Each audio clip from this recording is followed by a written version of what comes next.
this lovely land of mine. And God bless the mountains, the hills and the valleys. Someday the sun will cease to shine, and I'll desert this lovely land of mine. This lovely land, the old man said, will be alive when we are dead. My father's words still haunt my mind. It's God bless this lovely land of mine. Well, God bless this lovely land of mine. And God bless the mountains, the hills and the valleys. Someday the sun will cease to shine, and I'll desert this lovely land of mine. My gallant comrades have passed away, but with the song I sing today, I sing my song before I die. It's God bless this lovely land of mine. Well, God bless this lovely land of mine. And God bless the mountains, the hills and the valleys. Someday the sun will cease to shine, and I'll desert this lovely land of mine.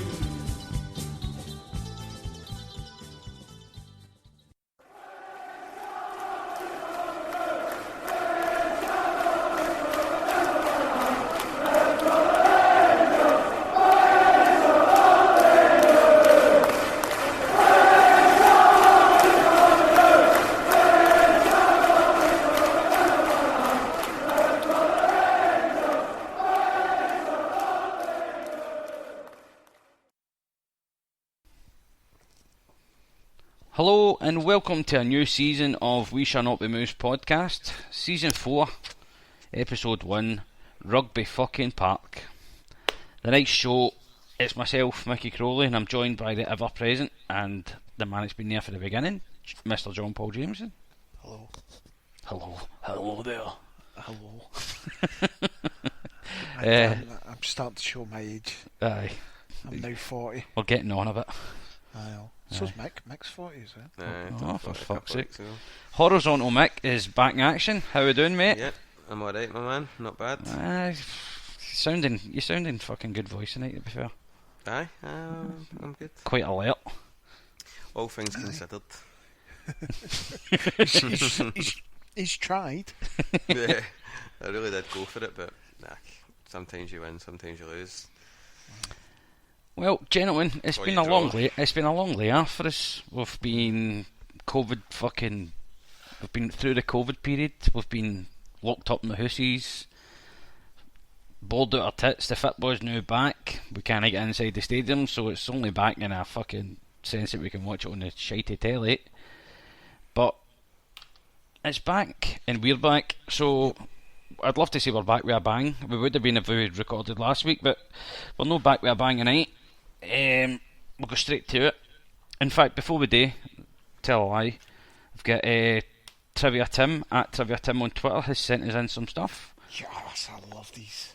And we've got two questions, so we'll do one and out, and we'll give the answers out to the listeners at the end of the first half, and again, same for the second half. So tonight's first question. So don't fucking say anything out. J.P, you can answer them at the end of the first half. Know what you're like. Jumping the gun in that. I know, I love answering questions. I love questions. In the Invincible treble season, we drew 4 league games. Who were the opposition? So pretty straightforward, that one, if you can remember that far back. Mick, I'm pretty much geeing up on you for that, so... No, I've got one. Can I remember last week? I can't. I can't. Like, when you said we need to talk about last week's game, I was like, I don't even remember who we were playing. Hamilton, mate. That's right. So that's our question, and thanks again to Tim Trivia at Trivia Tim on Twitter. Give him a wee follow. And I mentioned to you, Mikey, like myself and Mick, you're now a season ticket holder again. I am a season ticket holder again, thanks to a friend of a friend who had already got a season ticket and got another offer. And I think I can't mind if his brother or his pal didn't take him up on it, and I managed to sneak in, but I'm still on the waiting list myself. And yeah, and you're in the I'm in seats of shame. I am in the fucking seats of fucking shame. The two options I had was the seats of shame and in the Huns wee corner, and I wasn't fucking sitting in there. So Mick, I've said to him, because he's talked to you, he can come and sit up beside us, because Aye, that bit to the right of me is always empty, isn't it? Aye, usually. And there's a couple in front of us, sometimes empty There's as well. always a seat or two kicking about aye. around where we are, always. So I just need to hide my season ticket, and just because I'll probably get one that's got like a big illuminating light on it flashing that I'm in the seats of shame. Aye. Do you know what I mean? Learning disability season ticket. Aye. It's got no small print, it just says Celtic on it, just in case you get a wee bit confused. And it's in Braille as well. Aye. Well, no, that would take some amount of skill to learn Braille. Aye, well. I'm a guy of my calibre, know what I mean? Aye, you're fucked. So, lads, disappointing day of the day. Our first trip to Rugby Fucking Park, as I called it earlier, on that infamous pitch. But we can keep talking about this pitch every season till the cows come home, and we're still throwing up the same fucking pathetic excuses and no dealing with the situation. What was your take on the day's proceedings? For me, it's one of those games where, as I said to you boys before, January, from then on in, we played 3-5-2. We've got a team we're up against that had 10 men behind the ball. We either need some sort of spark, a bit of invention, which we didn't have, or we either do it with numbers, and 3-5-2 would have been the way to do it today for me. Have two up top, have the midfield and the two wing backs swamp, and have three at the back to cover. Aye. For me, just a total lack of invention. I mean, the keeper didn't cover himself with our goal, sorry. What else do we have in the first half? Eddie's chance, Forrest's header. That was very, very, very little. Gregor there was had nothing out the box, outside the box, sort of long range one. It was no bad. It was close enough. But there was no spark. It was flat. It was awful, and it is one of those ones, as I said, where numbers, I think, would have prevailed rather than that 4-5-1. Eddie was isolated to fuck all first half. Yeah.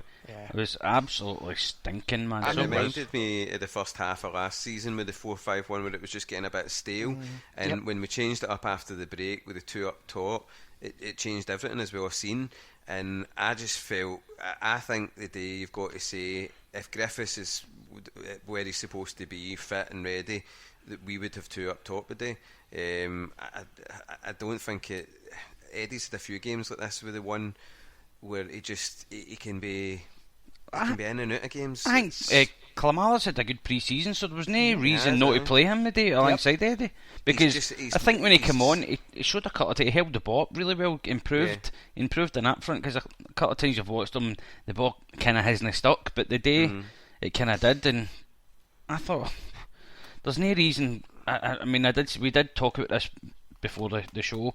Griffiths, we keep saying this, if the wee man was available, if the wee man was this, and it's fucking because of him that he's not available. So I have 100% given up with the cunt, and I would not bother my arse if the club got shot him, because time and time again, what we're saying, we could have been doing with him today, see if it's injuries, not a problem. If it's his off-field stuff that was getting to him like it was last year, not a problem, you look after the boy. But the self-inflicted pish that he constantly brings to the team, I'm fucking done with it, man, and I'm sick of him. And that's me, cards on the table. I've went where you went the last time, Mick, and I've went early doors. I'm at the stage now, fuck him, he's a letdown, get him to fuck, and get something in that we can rely on. I agree with everything you've said, except I'm a wee bit more forgiving, because I'm the same, just because of the season it is. Yep, and just because we are not Real Madrid, who can give up on a talented player like Bale. He's your second best striker. Yep, when you've got someone like that, an asset, as much as it pains me to say it, because he doesn't help himself. But we're a club who can bring in a player. No problem. After 2 years. And we're talking about a guy who hasn't scored over 20 goals in fucking how many years now? So it's not as if we're missing out on anything by getting shot at him. No, but he showed enough there between second half of January. last season. But that's not good enough. I know. No, Mikey, I agree completely. But No, look, we've agree. Spent $6 million on what Klimala and Bio nearly. No far off it, and they either of them at this moment in time say to you they're as good as Griffiths when he's fully Well, do you fit. know what? I think Klimala deserves a chance. Just because do you know what I like about the boy? He makes a lot of runs. Now, not a lot of people past him yet or see it. You definitely saw it against Hamilton. The boy, and I saw it against Hibs in the first half in the friendly, where he didn't get a lot of service, but he was making the runs, and obviously got his 2 goals the second half. He's testing defences, he's stretching them, and I think that way Eddie the day would have been all right. It would have been enough. Aye. I totally agree. I mean, I've liked to look at him since he's come in, and he's bulked up, and he's shown. He seems to be integrating a wee bit better with the players. The players kind of have taken to him a wee bit, and for the clips you've seen on the telly and stuff like that. So I'm looking forward to seeing what he can bring this year. But I'd definitely be giving him a shot before Griffiths. Griffiths is well down the pecking order for me. Even if you've seen Griffiths when he came on his sub appearance against was that Hibs or Ross County? Mate. I forget. Hibs. Even in that 10-15 minutes, for me, he's been better than Klimala's been in these games. As good as Klimala's been in terms of what we'd seen previously, there's been signs in recent weeks where you go, alright, okay. And I think there is potentially something there, but he's nowhere near the level of Griffiths just yet, for what I've seen. Now, I want to see more, but I've not seen enough to say that he's better than Griffiths. And that's the facts here. And until we bring somebody else in, and I definitely think we should. I know that's a different matter we'll go on to, but because Griffiths doesn't act like this for me if he feels threatened. He can't afford to act like this if he's got somebody that he knows can replace him. And we need somebody that is at least as good as Griffiths. See, that makes it even worse for me. That you can just down tools and whenever you think it's fucking acceptable, just because you've not got a partner to chase you. That's just fucking criminal. Mikey, I'm you know how I felt about it a season ago, right? You are very strong about it. And I'm probably angrier now, but I think the first second we get to cut ties, we fucking get them to fuck, but not now. We need to make sure that we've got enough to win this season, and Griffiths has shown in the last few months the last season that he can really help us win this league this year. He is a dangerous player when he wants to be, when he's on it. We just can't afford to rely on him being there, so that's why we need to sign somebody else. But Griffiths needs competition. Griffiths needs somebody there. So, or we need somebody there so that if Griffiths does fuck us about again, he can just fuck off. Yeah. We still want to go on that point? We'll just go for it, mate. No, go on what you were going to say next. It was going to be something different. What did you think of Barkas today? Fuck all today, really. He looked decent. I thought he looked commanded his box. He looked assured in that. He nearly got to the penalty. Do you know that there was a few times though, because I was at my Ma's and then had to put up those tents, so I was watching it on the Sky Sports app because it wasn't on the Access. And I hate trying to get my client reference number, I can never remember it. But I thought, it's the Luskin goals. He had that look about him from far away on a wee iPhone, and I kept on trying to remember who was in goals, and I thought, I like the look of him, man. I think he's. I thought he you can tell straight away with somebody. See it, same way you can see with a footballer as soon as they touch a ball and the way they move the ball and the way they move as well. You can tell he's a decent player. This cunt, confident but enough. With the keeper, he was coming out for cross balls, like the balls that were flung in. He was very, very comfortable underneath them. On obviously with the sun up like that high and how bright it was today. For the little that he had today, he done alright for me, and he looked good. He commanded his box. Forster sometimes could be if we could criticise him for one thing was crosses. Whereas I felt the big man today looked assured when the odd couple of times when he came out, he'd go and grab something or pick something up. He looked confident and comfortable, more than sometimes Forster ever did. He's probably not going to be quite as good a shot stopper as Forster. That time will tell. We'll wait and see. But as long as he's a good shot stopper, I think he's going to. I think, even though it was limited time, really, you've seen him today. I think we've got a decent, solid keeper there. Yeah, well, he nearly got the penalty, like I said. Yeah. Nearly got it, but not to be. Couldn't get Julian out of jail for 3. I think it was maybe 3 instances. Him, Brown, never covered ourselves in glory. I mean, I'm going to. I thought Brown was dreadful today. Aye, he was fucking stinking. I think Brown is. I remember he was left out for one pre-season game. I think he was carrying an injury, and he's just getting back up. He's not. He didn't even play well against Hamilton. He was one of our weaker players. Well, this is the point. I mean, this guy, Kabamba, was it? Kambamba or something like his name was. Yeah. He, odd age, just a big physical guy. I mean, I'm looking through his career here. He's from 2011. He's played at Uxbridge, Hayes, Burnham, Hemel Hempstead Town, Hampton and Richmond Borough, Portsmouth, Colchester, Aldershot, Havant, Waterlooville, Hartlepool, Kilmarnock. This is against a £7 million centre half that we've got, who's 6'5", and he's getting dominated off a cunt like this. And Lyndon Dyke's record CV won't look much better than that. Exactly. Probably worse actually. So he's been the blueprint's there for how you think we with Julian. I've got to say, this is a wee bit I told you so for me. I did say a couple of times last season, I don't think Julian's all that. I think he's alright in his day when he's good. When the going's good, Julian's good. Aye. If he's up against it in any way or he's uncomfortable, he can go to bits. And I think his Ajer mentality can be that way rash. when he's up against somebody physical, his mentality. But that in saying that, he always handles Morelos pretty well. Yeah. And Morelos is pretty physical. Do you know what I mean? I don't know if it's just because Morelos isn't big. Games, Morelos, But he's sturdy.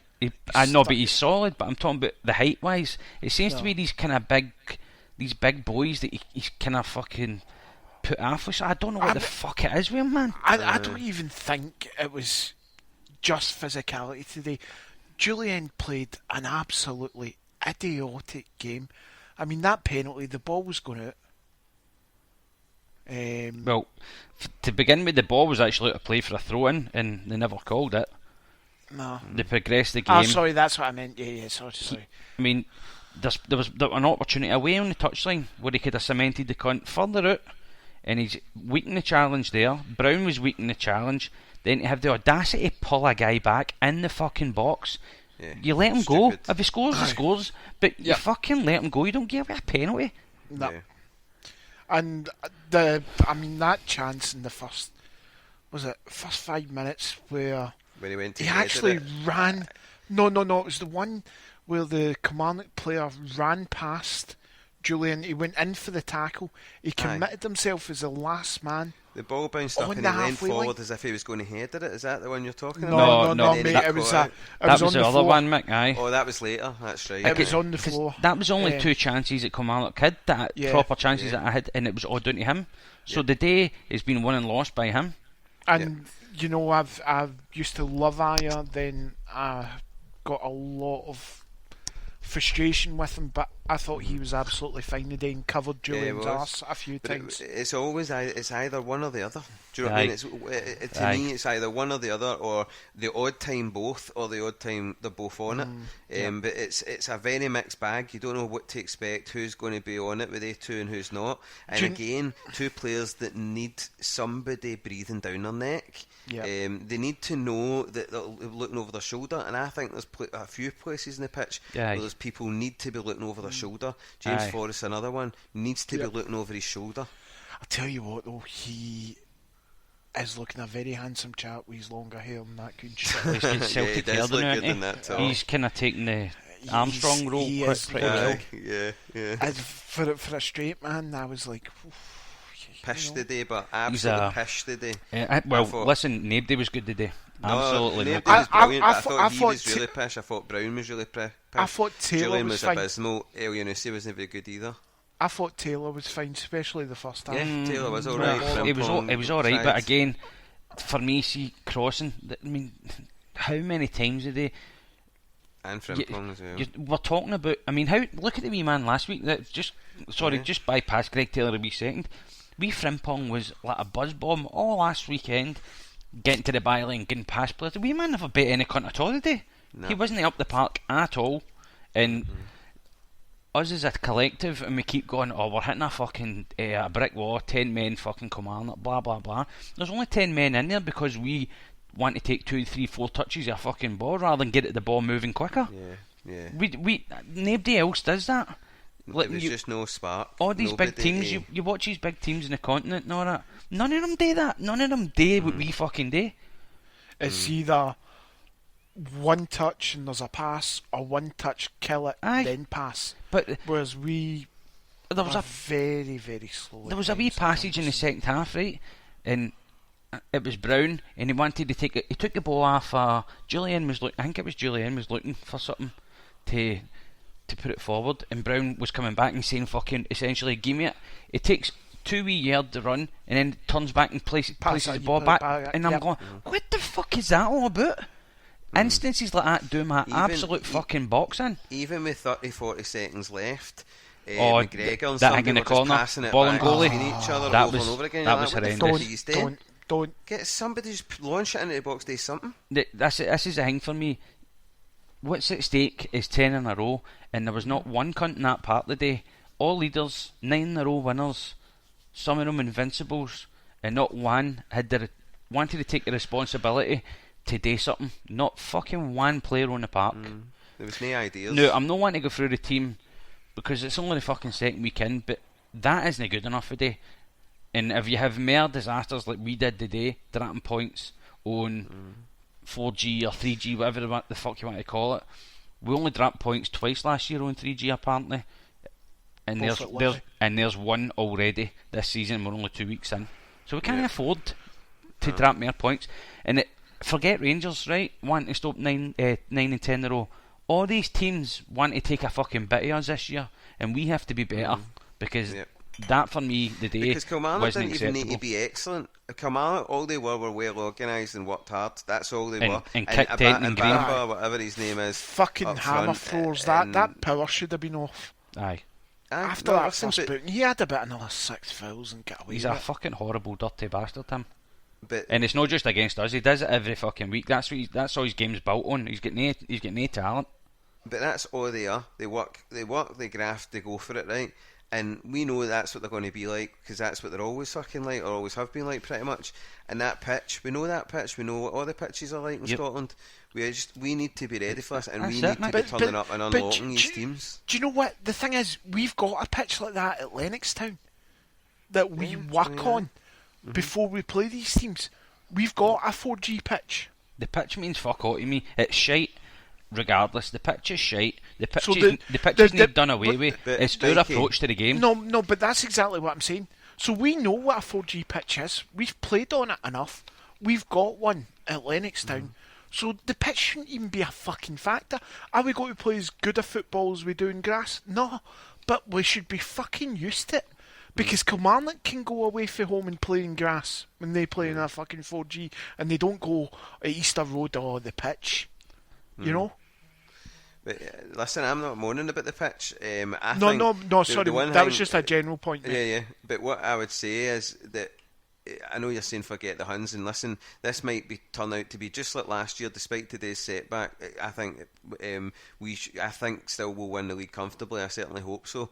But it could come down to, if it is close this season, if it does get a bit fucking twitchy arsehole time, these games on these pitches could be the difference. Aye. These are where points are dropped quite often between both of us over the last few years. They've lost more games at home and things like that than we have, but these pitches in Kilmarnock and Livy, these are always notorious places to drop staffy points, and that's what happened today, and it can't happen too many times. See what Eamon said to us, Mick, and it's the most relevant point. We need to start well in case this league is called after 25 games. Yes, We cannot another consideration. fuck up early because, everyone's seen the rising cases, 110 the other day in Scotland. Yeah. Is there a cut-off for when the league can be called no earlier? I don't know if they've got a rule or something written down. I don't think after They're going to call 10 after games. 10 games, aye. No, I don't think you would that's have. gonna I think to be honest, if we're going to be brutally honest here, you'd have to say if we get past the halfway stage and everybody's played each other twice, I don't think you could have any complaints. No, because and that even means even if they were top, then that'd be so I would hard say to take, wouldn't it would be terrible to take. But if you've played everyone twice, then for me that's a pretty fair barometer. Any other season you go, aye, well, suppose that's, you wouldn't be happy about it, but you would go, that's what's going to happen. But is it today? This to lose 10, for example, because of where we are. We're not losing 10. But what we need to do is, that's a fuck up. That's a kick in the arse. We'll talk about transfers later, but that. I'll be back in a wee second, guys. Right?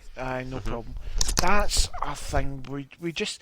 And for me, I want to go into the manager, Mick. He must know we're allowed 5 subs. He must know that we're allowed to make subs at any point in the game. Yep. Not after a certain fucking time. And also, I mean, to bring in Cham on with 10 minutes to go was crazy. It was obvious, it was glaringly obvious for about 60-65 minutes that we were not going to score with the team that was on the pitch. It was obvious. There wasn't going anywhere. There wasn't even really any hint, any sniff at goal really that was worth talking about. I never at any point thought we're definitely going to go in and win this. No, I did maybe the first half, but maybe 10-15 minutes into the second half I went, I don't see where this is coming from. Something need to be changed. And to wait as long as he did, I thought it was crying out for Rogic, because you needed a guy that could do something like that, and Rogic can hit them for the edge of the box, and if he got a wee bit of space, he can make space for himself as well, just with a wee turn. And Cham isn't as dangerous like that.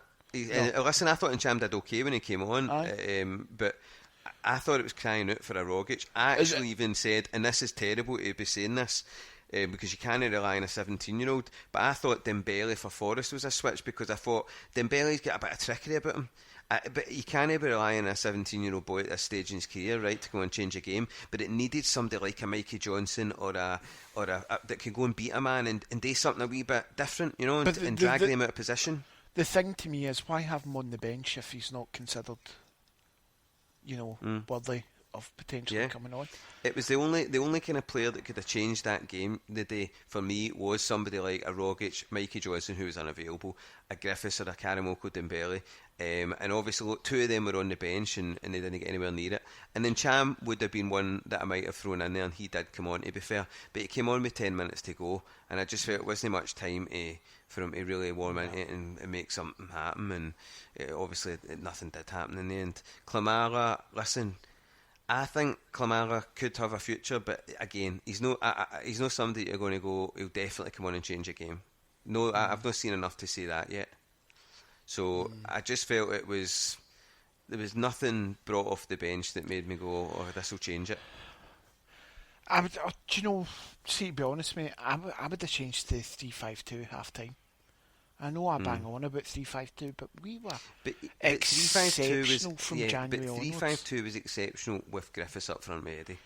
Well, do you know what? I don't know if Klimala and Eddie would have, if they started today, would have made. I'm not convinced that would have made the difference. It wouldn't. But the thing is, we'll never know, and we'll never know until we try it. When we needed to try something different today, so you either try it and you say, well, the manager changed the formation. It was an off day, blah blah blah. But when you don't try everything, then I wouldn't have started that way today. To be fair, would you have really? Before the game started, would you have started Klimala? I wouldn't have. I would have started the season 3-5-2, mate.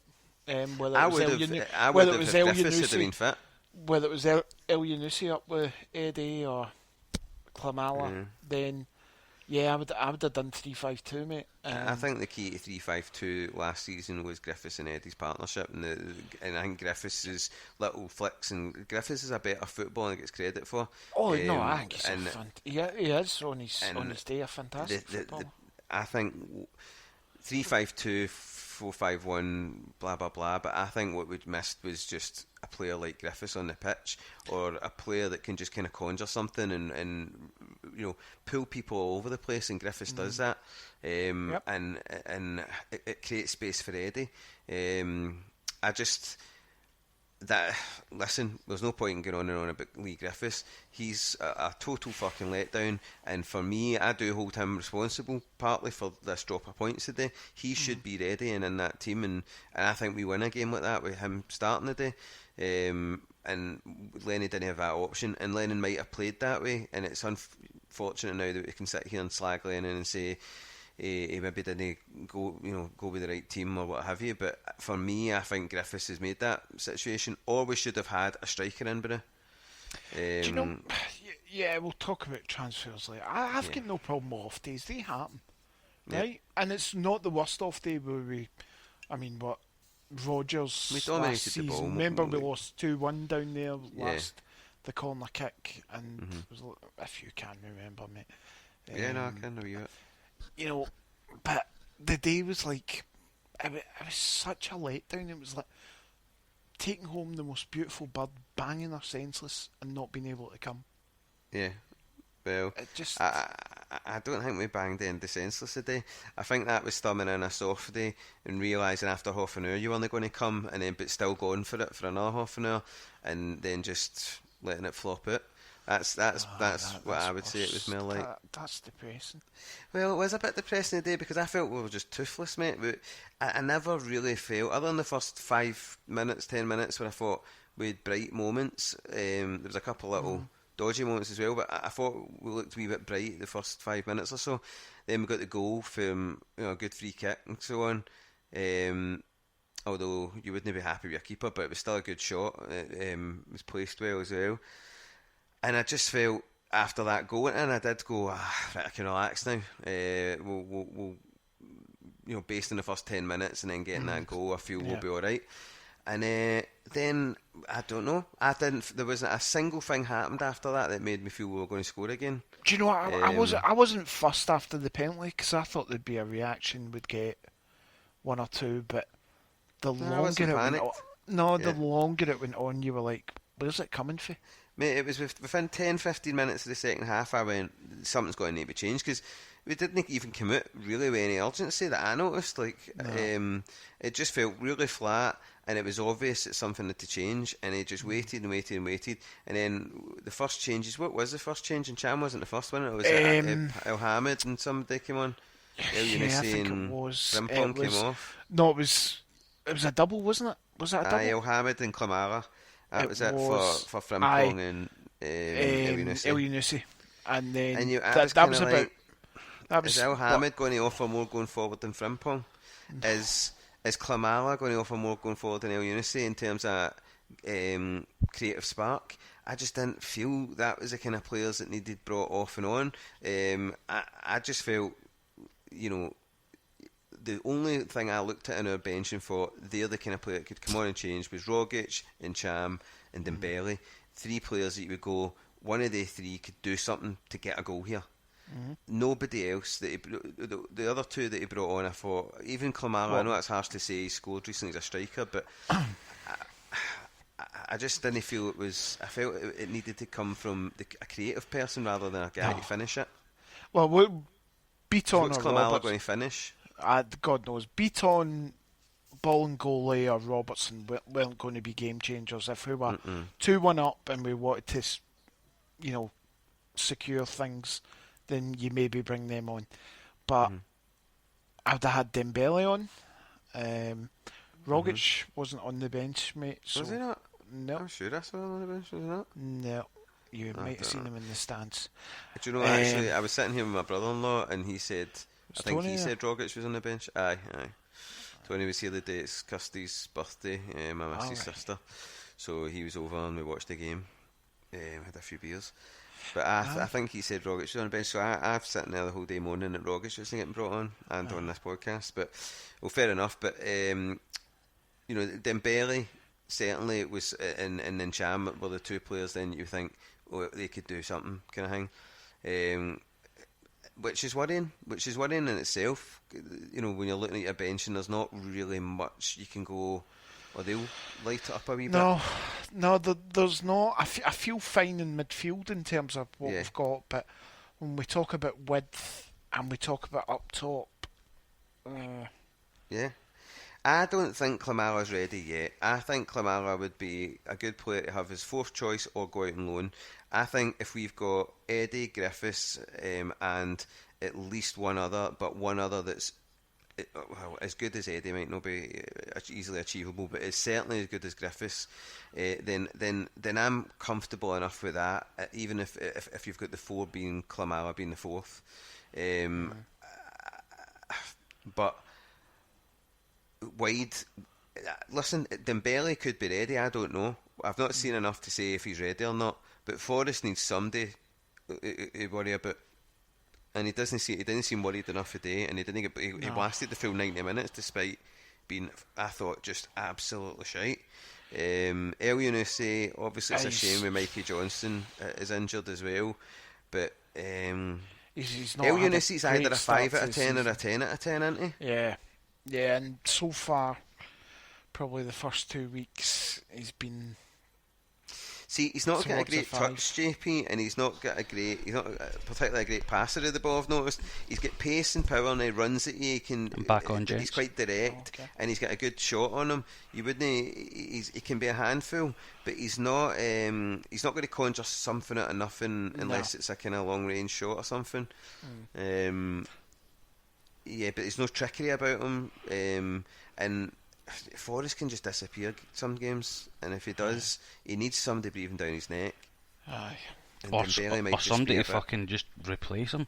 I mean, for me, see the day, I don't know if you've touched on it when I've been away, but... Would you have brought Dembele on, mate? Well, I was just about to go on it and say, I said it today to the boys, Dembele sitting there, you're needing a wee bit of magic for somewhere. I'm going to get some beers. Even if it's just to draw a couple of fouls round about the box, put him in that number 10 role. No, we'll put Bolingoli on the park. What the fuck is that? What the fuck is that? Bolingoli and Big El Hamid, they're good. Well, El Hamid's a good big player, but he's not going to open up a game more than Frimpong. I got why he brought El Hamid on, because he changed the shape. So fair enough. That was fair enough. You know what I mean? But if you list the names of the substitutes he brought on, and Cham's the only one that you would have said, well, maybe he could do something different, because I didn't fear too much that we were going to lose a goal or anything like that. No, it was all for me was just about somebody needs to come on here that can carve something up, do something different, and it was crying out for it. That's all that was needed. Like a Mikey Johnson, I know he's not available. Rogic, also, I thought he was on the bench, apparently, wasn't he? And Cham and Reed and Dembele was all that was left, and obviously Griffiths isn't there either, but they were the kind of player that you would have went, they could come on and do something, and he had Cham and Dembele sitting there, and I don't know why he didn't bring Dembele on, because Forrest had done absolutely nothing. For me, I mean, Rogic is another passenger on the reliability stakes. He does offer us something different, Mikey. I know, of course. I wouldn't mind if he stayed this season. If we've got Cham, Rogic, Bruni, McGregor, Christie, and so on, all competing for places, and then I'm really, really happy with that. As me and JP were saying a wee minute ago, we both feel wingers we could do a bit of competition with the two wingers at the striker, and obviously centre half. And I'm even slightly concerned that if you look at the two fullbacks on each side, I know what you're saying, Nike, how many do you want, but none of them are outstanding. Frimpong's got real ability. El Hamid looks solid when he plays, but I'm worried about how many games he'll be able to play this year. There's nothing in his CV that says he's going to play any more than 20 games. And Greg Taylor's been good, and I do think Greg Taylor's is going to be definitely a first choice left back. There's no doubt about that. But he's nowhere near what we had there before. And Bolingoli for me is fucking shite. Nah, he's no, is he? Who? Taylor. Aye. He's no. Let's be honest. But I listen. We've all got our own feelings about KT, but Kieran Tierney is miles better than Greg Taylor. But there's no point in even talking about that. We've got what we've got. But I still don't feel like 100% about the positions. I get what you're saying, but we can't stockpile any more players out there, because you need to get rid of one. Bolingoli would need to go. That would have to be the sensible approach. He's the worst out of them all. Yeah, And listen, the need to go. other fullbacks aren't bad players at all, but we need somebody. I think on the left, if you were to replace Taylor, which I think would maybe be a wee bit harsh, but you're looking for somebody that's a wee bit more dynamic and hunters of pace. Because the one thing he's no blessed with is that wee burst of pace with Taylor. Even if you've got two players that are, say you get rid of Bolingoli, even if I had two players at Taylor's level, it doesn't even need to be miles better than Taylor. But if Taylor and someone of his standard were competing for the left back position, I'd be cool with that. Taylor seems decent, solid, reliable, good enough to win the SPL and good enough to no embarrass himself in Europe and play well. I think he's solid, Taylor, but we need two players of that standard. For me, right back, I would like to have, even if we got another guy who was versatile that could play right back, it doesn't need to be an out and out right back, but maybe a centre half who could move out there, and like HailHailMedia does a wee bit, so that at least you felt there was more there than just a young boy and what seems to be a guy that's injury prone. And then obviously you need somebody else to kind of, in terms of centre half. So maybe White Lennon likes a bit of versatility. Hopefully we're eyeing people up. But Well, he said he wants another 3 or 4, didn't he? So yeah, we need two you've got defenders. to assume hopefully that a Yeti will be one of them. Which I'm sure we're going to. Are we finished talking about the game? What do you think? Okay. I've had enough of it. Aye. I'm so fucking... Yeah. Aye, so Listen, it's early days, and it's important not to get fucking too panicky and stuff like that. It wasn't great today, but it's not the end of the world either. It's not. There's going to be more points dropped by the end of the season, but it was early doors. You don't want to lose it that early. I would have liked to have got a good 5, 6, 7, 8 games down the line before we had a wee blip like this, but we've done it early. There's plenty of the season still to go, but hopefully maybe the board watching that will look at it and go, right, maybe we need to do 1 or 2 things. Well, hopefully we start to see people come in, and that's what we're going to. We're going to be talking about transfers, and obviously do you know what bothers me about transfers? I'm just going to get this straight off the fucking bat. We let Jozo go 70 days ago. Lenny says on Saturday, we're looking for a centre half. no shit. And what do? We go after a guy at the very last minute who's already agreed to sign with Brest from Nice. The very last minute. So where's our fucking 5, 6, 10 targets that we're working on? And why can't we do anything with a bit of fucking brevity?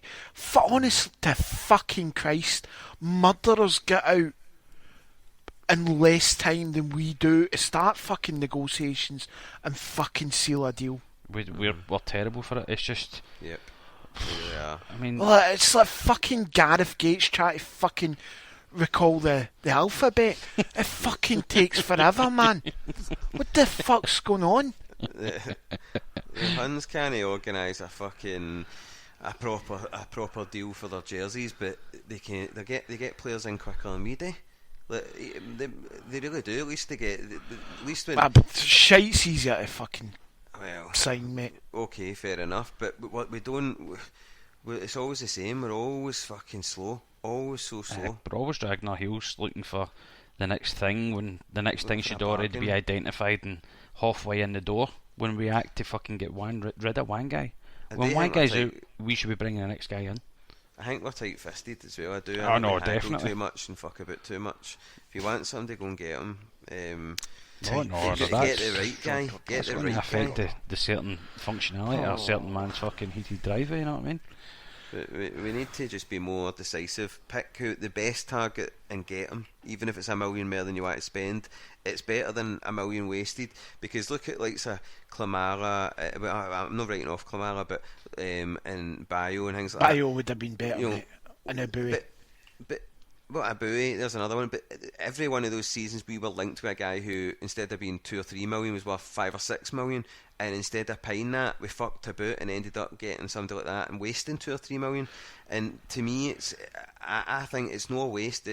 Was Eddie a waste at 9 million? You could potentially get 30, 40 million for him if you sold him now. It's a false economy going after some of these guys, because well, it's not a false economy in Peter Lawwell's eyes, because he's seen every potential signing being the next £20-25 million sale, and that's all right if you're buying proper talent. We're identifying guys who that there might be something there that we can do, and a rough diamond that we can fucking polish up. That's no way to keep continually doing your business, because it is going to eventually bite you in the arse, and stockpiling player after player, incurring all sorts of losses on these guys. And you're only talking about Bio, 2 million, 2.5 million, but then you've got his wages, and then all the other shit that goes with it, and try to get shot at him. And Shved, who is not even in the fucking country apparently, he's getting paid. Wait, he's not in the country? Apparently he's still in Ukraine. That's the last I seen wrote about him. He's not even at training. Fuck knows. I don't know if that's COVID related or whatever, but apparently he's not even here. But I don't know whether that's true or not. Do you want a quick on the minute transfer rumour that Eamon's just sent? Yes. Shane Duffy signing tomorrow. Who's Shane Duffy? Plays for Brighton. Well, he'd be a cracking signing, but I can't see that. He'd be on mega dough. We missed the boat with Shane Duffy years ago. I don't know. Maybe the board of Lennon's fucking been saying, moaning about it, and then because remember I said this to you, JP, was it yesterday? That I got the impression for Lennon's language changing a wee bit, that maybe he's getting a wee bit fucking hang with himself at what's going on. Yeah, frustrated. I do get the feeling, and then the day we've dropped points, and let's be honest, it was because your centre half really that we dropped the points in the end. And he did kind of say that in the Celtic TV interview I seen with him after the game. He said, look, we don't want to hang him out to dry, but Chris did start slow last year as well. He's a slow starter or something like that, and basically was kind of in effect saying caused the goal. JP, have you seen that picture that Pingu's forwarded on in the chat with this Champions Path for the next round apparently? Yeah, it looks fucking horrific. How the fuck are Cluj in there? I don't fucking know. I mean, you've got the champions of Sweden, champions of Hungary, Hungarians, the Djurgårdens, Ferencváros, Cluj, and there was some other shite.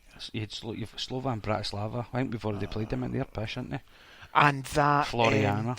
That was not that team we beat last year, Serbian or... Aye, that's Slovan Bratislava, they're for Slovakia, aren't they? No, they're Slovakians, mate. It was... Well, the thing I'm seeing is Floriana or Cluj, Ferencváros or Djurgårdens for Sweden, that KI, whoever the fuck they are. Was Midgetland a possibility as well? No, for this one he's sent anyway. Yeah, shite. We'll get Cluj and play away and it'll go badly. That rumour's a loan, season-long loan. Who's this for? The Shane Duffy one. Has that been mentioned anywhere else? It's boys from Derry saying that his family have confirmed it. Who are friends with him, I think. Season-long loan. Confirmed tomorrow. Did Brighton go down? No. I can't see that being true. Unless something's happened, but you wouldn't imagine so. He's on big money, and we had a chance to sign him years ago and fucked it. He'll be on 40 grand easily. I actually didn't really like him before he went to Brighton anyway, but sometimes he's looked fucking the part for them and for Ireland, you know what I mean? But I don't know. I can't see a Westlife called that. Is it a Westlife? I can't a Westlife seen called Shane Duffy or something like that. It rings a bell. Who knows? Was it boys? I don't know much about him, to be honest. I've tuned out English football in recent years, to be quite honest with you. Same. I'm tagging you in something, JP. A couple of people on here are saying he's a good player, so that'd be good if that's his truth, but we'll see. Twitter, Facebook, the group chat. Alright. So transfers. JP's gave you an exclusive there. It's not for his normal source. It's from another source. So, Albion Ayeti, who's meant to be, to use the paper talk term, jetting in tomorrow from his Italian holiday home to sign Glasgow. You honestly, you would think, right, we've got the president of Albania, who's a big fucking Uber Tim now. Why is he not having a word in instructing an Albanian national nationalist, like national a service. citizen, to fucking get up to Parkers, get the fucking hoops on, and fucking score as many goals as you can. Come on to fuck. See if a Jetty comes, and pray God that Eddie stays. Yes, too. Get Griffiths to fuck. See, actually, I heard that. Now, obviously, I've heard you saying that this cunt is Albanian, but he was born in Switzerland. Yeah, he's got a brother, but hasn't he? Him and his yeah, brother are but Swiss. Switzerland is a hotspot for many cultures. There's lots of former Yugoslav people there, a lot of Austrians. Aye, but he was But the born thing in is, Basel. Ian Barkas was born in fucking the Netherlands, mate. He's a Greek internationalist. Aye, but this boy plays for Switzerland. I'm pretty sure he's just. He's had 10 caps Swiss. for Switzerland. Swiss. Am I talking absolute I think he might be, fucking No, mate. nonsense? it's not even that. No, listen, mate, because Isn't his name Albion? Albin. I think Big Stirling. Is his brother not Albion J.T. and he's Albin. No, he's Albanian, mate. Albanian. No, Albanian. His name I is know, Albion Ayeti. There you go. Oh, and right, you're going, he's sorry. Albanian. I'm not the mong here for once. Is that where You I think have he's fucking got Albanian it wrong? because his name's a bit like Albania? No, because cunts are saying to me about him being Albanian and all. Mate, I'm going to be absolutely honest. I don't even think I knew his fucking first name. Well, he's got That's what it is. It's been subliminal. right. Listen, he's got two brothers who also play football. One of them's called Arland Ayeti, and his twin He's brother from Ireland. Arland Arli. No, but I'm saying he's from Ireland. Mate. See if I've got it wrong. Like, He's well, wait a minute. Plays for the Albanian national team. His twin brother, Albion Ajeti's older brother, Arland, plays for Vjelj BK. he plays for and the Albania Albanian national team. But his twin brother is called Adonis and plays for St Gallen. What a name! Ajeti and his brothers are fluent in Albanian, the language of their parents, and they have always communicated in Albanian in their life outside of football. Interesting. There you go, JP. That's every day's a I know, mate. Honestly, that would have been a deserved Mong moment for me. Oh. I got away with that. Thank fuck. So do we know much about him? I don't know much about him, if I'm honest. I mean, he's one of the ones as well, Mick, that we don't know much about him, but like I said, when you watch a guy playing football, as soon as they touch a ball and that, you know they can kind of play a wee bit. I watched his videos, and he looked good at Basel, and I watched that boy Tony's videos, and brilliant. Tony he's got that look of Samaras about him. See that kind of that way he runs, he just looks dead awkward, and the standard he was playing against, some of the goals in that League One were fucking criminal. Aye. So I would have a Yeti over him every day of the week, just based on fucking YouTube. Aye.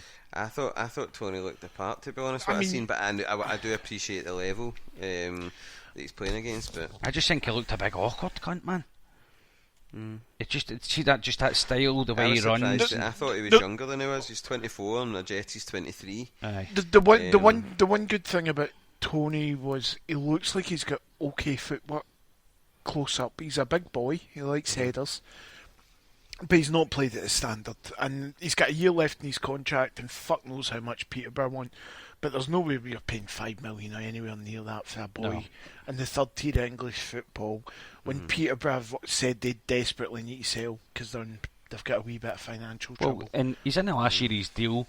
Nobody else wants him at the moment. So the boys in Celtic's court, and I wouldn't be paying the money mentioned for him, not a fucking chance. And especially when you can get a loan to buy with a Yeti, I'd be going with a Yeti all day long.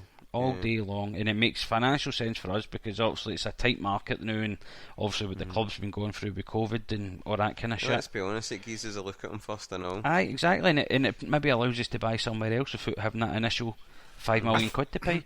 I think there was a rumour that obviously turned us down initially. Lennon stepped in personally, spoke to him, and that sort of swayed him a bit. And I think there was also rumours that West Ham said, well, after he plays X amount of games, the deal kicks in, so you'll pay $5 million next season. It's not an option. It's So you could see him sitting on, say, like 19 games if 20 are required the whole time. And Lenny's looking up at Lowell to give him the signal, can he come on? Can he come on? And Lowell's doing that now in Gladiator when the Emperor does the thumbs up, thumbs down. And we're just watching that. That would be entertaining at least. Yeah. And it's fucking Lowell shouting down for the tap, are you not entertained? No, we fucking on there. The fucking So a centre half and a striker. And anything else you should have? I'd centre half striker. I would have a wide player, but I desperately think we need a consistent, fit and faster Rogic, who costs about 70-80 million quid, so it's not happening. No. I'm happy with what we've got there. Would you just take a chance on Hickey? If we could get rid of Bongoli, but again, he's a young boy. But the thing is, the other one we're linked was the PSG young boy. Aye. The 19-year-old, I can't mind his name. So it's either one young boy or another young boy. I'm going to be honest, anytime I've watched Hickey against us, I've not been that arsed with him, to be honest with you. I've seen him play well. Like, I don't know if it was I've not, but I'll be honest, I've not watched him out with us, against us, so... See, to be honest, for me, I think because he's quite a big boy for his age, he's almost got an advantage in terms of, you know, his physical stature, whereas Dembele, you know, he's very, very skillful, but he's a wee lad with amazing legs, actually. His thigh muscles are... big thick muscles, isn't it? Some power in those. But for me, Hickey, he's never... I'm going with the pure speculation, the teams that are after him. There's actually another boy that we've got in our ranks, and I can't remember his name, he's a winger, but another boy that Bayern Munich are looking to take off. I heard about that. The first time I'd heard him. I know who it is. I can't recall his name. Because I think Seamus has been talking about him, hasn't he? On the huddleboard. Celtic have been fucking dragging their heels as usual. Like they did with the other boy. What was the other boy again? Liam Morrison. It went. Yeah. But Bayern I think Bayern, obviously they were looking at Hickey, they've been looking at that wee boy at us as well. They've took Morrison, and I think there's 2 or 3 others in Scottish football that they're meant to be looking at. So they're rebuilding. There seems to be a kind of appetite there. Maybe because they see all these young boys that playing against them or these the youth tournaments, and the Scottish boys always do well at that level, but they never kick on. We always do well to about 16, mate, and then it goes downhill from there. But the good thing about Bayern as well, their youth team, they've got the Bayern 2 team who play in the Bundesliga 3, and I think that's regionalised Bundesliga 3. So they're playing competitive football against teams that have been in Bundesliga 2, have been in the Bundesliga. So you know you're getting a fucking great education. We are playing competitive football, and I would imagine the third tier of German football's a wee bit better, decent level, than the third and second tier of Scottish football. Going to Morton. Aye, 100%. I'd agree. But so obviously, I said we needed another centre half. Yeah. Possibly another left back with Bolingoli going out. I don't think we'll bring another full back in unless somebody's leaving, which I can understand. Yep. Lenny said, did he not, about a week ago, 3-4 more he expects to come in and done. So a Jetty, a centre half, so maybe a left back, a left sided. A left side, yeah, I heard that as well. Like a utility defender. No, it was like a. Well, we're linked to that young boy for Partizan Belgrade or something, weren't we? Yeah, but I think that was the Serbian media. Oh, was it? Rather than, and they come up with a load of shite. And also the Man City winger. Aye, the young boy, aye. Who Middlesbrough fans I was reading said been in their top 10 worst signings of the millennium. Excellent. So let's get him signed. That sounds right up our alley. So, welcome to Celtic. Whatever happened to Charlie Musonda? It probably fell right up his own arse anyway, didn't he? Going with what the rumours were at the time with his maw and all that, the way they spoke about Celtic. So, I think what Celtic done and get rid of him, I think it kind of proven itself to be the right move. So, I've used this phrase so many times in many group chats, but another boy that'll look back in his career and went, what if, when he matures and gets older. Obviously talent that we'd all dream of. Another boy that seems to be influenced by country about him rather than just letting his football do the talking. Just lets the sideshow and the circus carry on for him. And I mean, all you heard about when we signed that boy was, this boy's going to be an absolute star, blah blah blah. And then they were showing you all these videos of him when he was a young boy playing with Betis. He was at Chelsea and he was fucking getting videos with Cristiano Ronaldo talking to him at the game and all that. And you're going, this wee guy seems well thought of. Done fuck all. Done fuck all. So here's the smoking gun that I think we should talk about in terms of transfers. Stephen Fletcher, who's still in the mix apparently to be brought in, and I think if he does get brought in, do you think that's the end, possibly signalling the end of Griffiths? Well, I don't know. If a Jetty comes in as well. Aye, if they two come in, yes, I think Griffiths is off. Could be. For me, if that happens, what I would be hoping for is that Bio's already gone out on loan. That is done, isn't it? I'm not. Well, I think so. Aye, he's on loan. Yeah, we've seen the pictures of him parading a Toulouse strip. Aye. Well, if we've seen David Turnbull parading in a Celtic strip, mate. That's true. Klimara would be the one to worry about that. For me, that would put Klimara as someone that you would then go, right, loan him out. He could do well somewhere for a wee season and come back to us for me. And you would go with the four, Fletcher, Ayer, Eddie and Griffiths. No chance. And you would play two up top. That's what I would hope for. But you've got to say, if we were to bring in Fletcher and a Jetty, it would look. There you go. It would look like. What does that mean for Griffiths? I wouldn't be sending Klimala out on loan.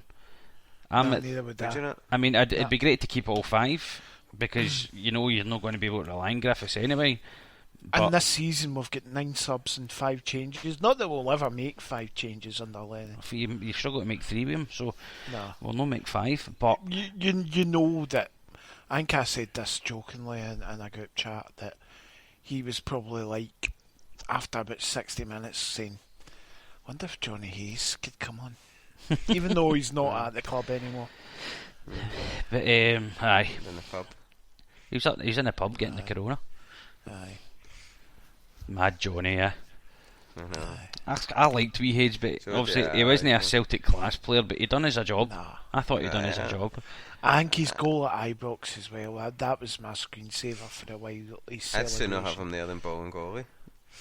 I think Maestas would, given the opportunity, but it's weird how things work out in football. Yeah, I would rather have ravaged with COVID than Bolingoli, to be honest. He's not for me. No. I wanted him to do so well at the start. It's not that. See you look back at his performance. See me go look at his performance at Ibrox last year. He was great. He was great, but I think everything's been stifled out his game as well. He's known for being rapid, and yet we don't see it because he never breaks forward. It's as if he's scared today what comes natural to him. Do you know what I mean? Like when he first came, like you seen, he was all about fucking gung ho down that left hand side, and I think obviously the more positional sense was trying to get drummed into with Lennon, and it's took that kind of out his game. And I'm in no way trying to compare that because of that he's turned into a poor football player. I think already technically he was quite poor, but if you're signing him on the strengths of what you've watched him, why negate the pace of his game? It makes no sense to me if that's one of his assets. My brother-in-law felt today, he made a good point when he felt maybe Bolingoli was the kind of player that might benefit from no crowds just now, just because he felt maybe he felt it might have been a psychological thing with Bolingoli, that he just looked a wee bit frightened at times, or a wee bit keen to. No, listen, mate. I think there's definitely merits in that, because there's nothing. I would imagine for a guy who's kind of a fragile kind of confidence thing within himself, there would be nothing worse than 60,000 Tims fucking getting on your back when you make a bad pass. Yeah, but especially when you get into nine in a row and 10 in a row, and people are a wee bit more agitated than normal. Then again, though, and I am a fucking broken record with 3-5-2. For me, a 3-5-2 suits a wing back who can't defend as well, but could bomb forward. And I'm not saying he'd be the That's answer. His position, isn't it? Yeah, he's a wing back. He's not a full back. Yep. I think that would suit him more. And so is Frimpong. Yeah, absolutely. And as I say that, but then you've got the Frimpong Forrest question. And I think Forrest needs to kick up the arse, and I'd rather have Frimpong in the 3-5-2. Same. But that does sort of, would suit him more. He'd be a better player for us than he is right now. But in no way, don't think that I'm saying he'd be a great player for us in a 3-5-2. I think he would offer more, though. Yeah. And listen, see if we sign a Jetty and Fletcher, it's almost certain that we'll be playing a 3-5-2, unless, like you say, they would signal the end for Griffiths, and then maybe you would go, okay, possibly we're just still going to go with one up top. But I think Lennon's seen the day, and he did, to his credit, try and change it to the two up top. But for me, I think we're going to need to play two up top more often than not this season. And if that's the case, you need four. Yeah. Aye. Definitely need four. So let's talk about Stephen Fletcher. Do we think it'd be a valuable addition? I don't think, I'm talking about if Ayeti's in and we still manage to bring Fletcher. I think he'd be a good addition. And we're playing. In that scenario, wait a minute. So the scenario is we're playing two up front. Yes. Right, because if we're playing one up front, it's a no from me. Yeah. But if it's two up front, someone who's got if we're playing, a bit of physicality, can head the ball, if we're playing the ball in the net. If we're playing one up front, he should still be considered an option, because, he's not going to start. But he's still there if you want to change the game and change the shape, then he's there to bring on. He'd be a good player for the likes of El Yunusi to play off of, and he's good. He is good at laying it off and laying it. He's not an out-and-out goal scorer. He scores goals, but he brings people into play as well. And I don't think he's a bad player, and I think we could get a good season out of him, maybe even two. The thing for me with him is he's willing to give up money to come here. He was willing to give up a 2-year contract on more money at Stoke to come here for 1 year. So, but the thing is, he's bought a house in Glasgow already. He's trying to engineer this move. So we are in almost the position of, well, you bought the house in Glasgow, you're planning to move up here, which he has done. Planning to do, and I know he says he's a Liverpool fan, he was born in England, but lived in Edinburgh most of his life. He seems to have Glasgow in his sights and Celtic, so... But I think that's a good thing. I think he's shown a willingness to come here. No, that's absolutely fine. I've got absolutely no problem with that, but I think the ball's in our court a little bit more when someone's already bought property here, and I know he's got a lot of property apparently. But apparently for the rumours at the weekend that Celtic have kind of they've made him dance to their tune. He's done it, and then apparently they pulled the rug for him at the last minute. But apparently they're still in talks, so who knows if that was true. For me, I think it was a Jetty or Fletcher, mate. I think it was one or the other, and I think that's why his best mate went on Twitter saying it was embarrassing, all the rest. I think we've got the mindset Eddie's staying, Klamala's a feature, and there's one coming in up front, so it's a Jetty, and when a Jetty sort of cooled on us before Lennon sort of stepped in and spoke to him, I think we went to Fletcher. I think that boy just wanted to check his options. I don't think he done anything wrong, that boy, Yeti. That sounds right to me. Look, hey, this guy's got absolutely no connection to him. He can do the best for whatever he wants to do. Mm-hmm. I would love him at the club because I think he's got something he could offer us. And if he's here and he gives his all, then yeah, he's a modern day footballer. He's got that wee Gary Hooper look about him with the way he finishes and that for me. But he's taller. Aye, but he just looks that. I don't know. It just looks like quite clinical. The goals with Basel, he scored a variety of goals and it looks pretty clinical. And like I say, just the way he finished his goals off, he kind of put me in mind of Gary Hooper. And that's how when I was comparing like Tony, when I watched his style of run, and I'm not trying to slag a guy or anything like that. It's just because he put me in mind of Sammy, just that kind of awkward but effective, if you know what I mean. I would love Samaras right now. I loved it. Listen, I loved the big man, the Pantene Provo. But it just put me in mind of him, just his style. I couldn't even tell you if he was the same height as him or whatever, but just that kind of way. Tall. Sammy was 6'2". Yeah, just the way the guy moves and just like I said, awkward but effective. And if it works for you, then fair enough. That is probably up there with some of the best hair we've ever had. Oh yes. It was free flowing. There was no dandruff. Just a beautiful, beautiful man. Where was it I read though that Samaras stunk? It was Charlie McGrew on the Open Goal podcast. He said that he reeked of figs because he smoked like fuck apparently. Aye. But the woman apparently fucking loved the cunt. Is that right? It's hardly a surprise. The Athenian Fenian. I read about Pele as well though. He deliberately didn't wear any deodorant when he was playing football, so it would put defenders off him, and they couldn't. What a great plan though. Yeah, stinking bastard Pele. Yes.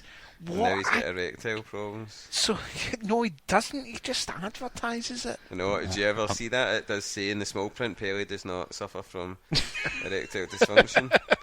I think I'd want that disclaimer as well. I will do this to make it clear that I'm not a loser. What's that, JP? Wait a minute, I'm getting offered 40 grand to do an advert. What for? Chlamydia? I'll do it, but in the small print. I want it to state that I am clear of chlamydia now. And I no longer suffer from the screaming abdabs.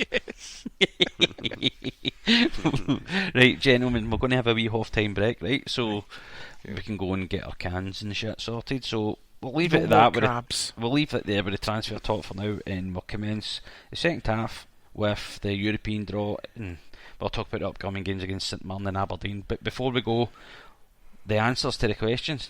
Question. Motherwell has won. Kilmarnock. No, it's not. Motherwell's not won. No, neither's Kilmarnock. Right.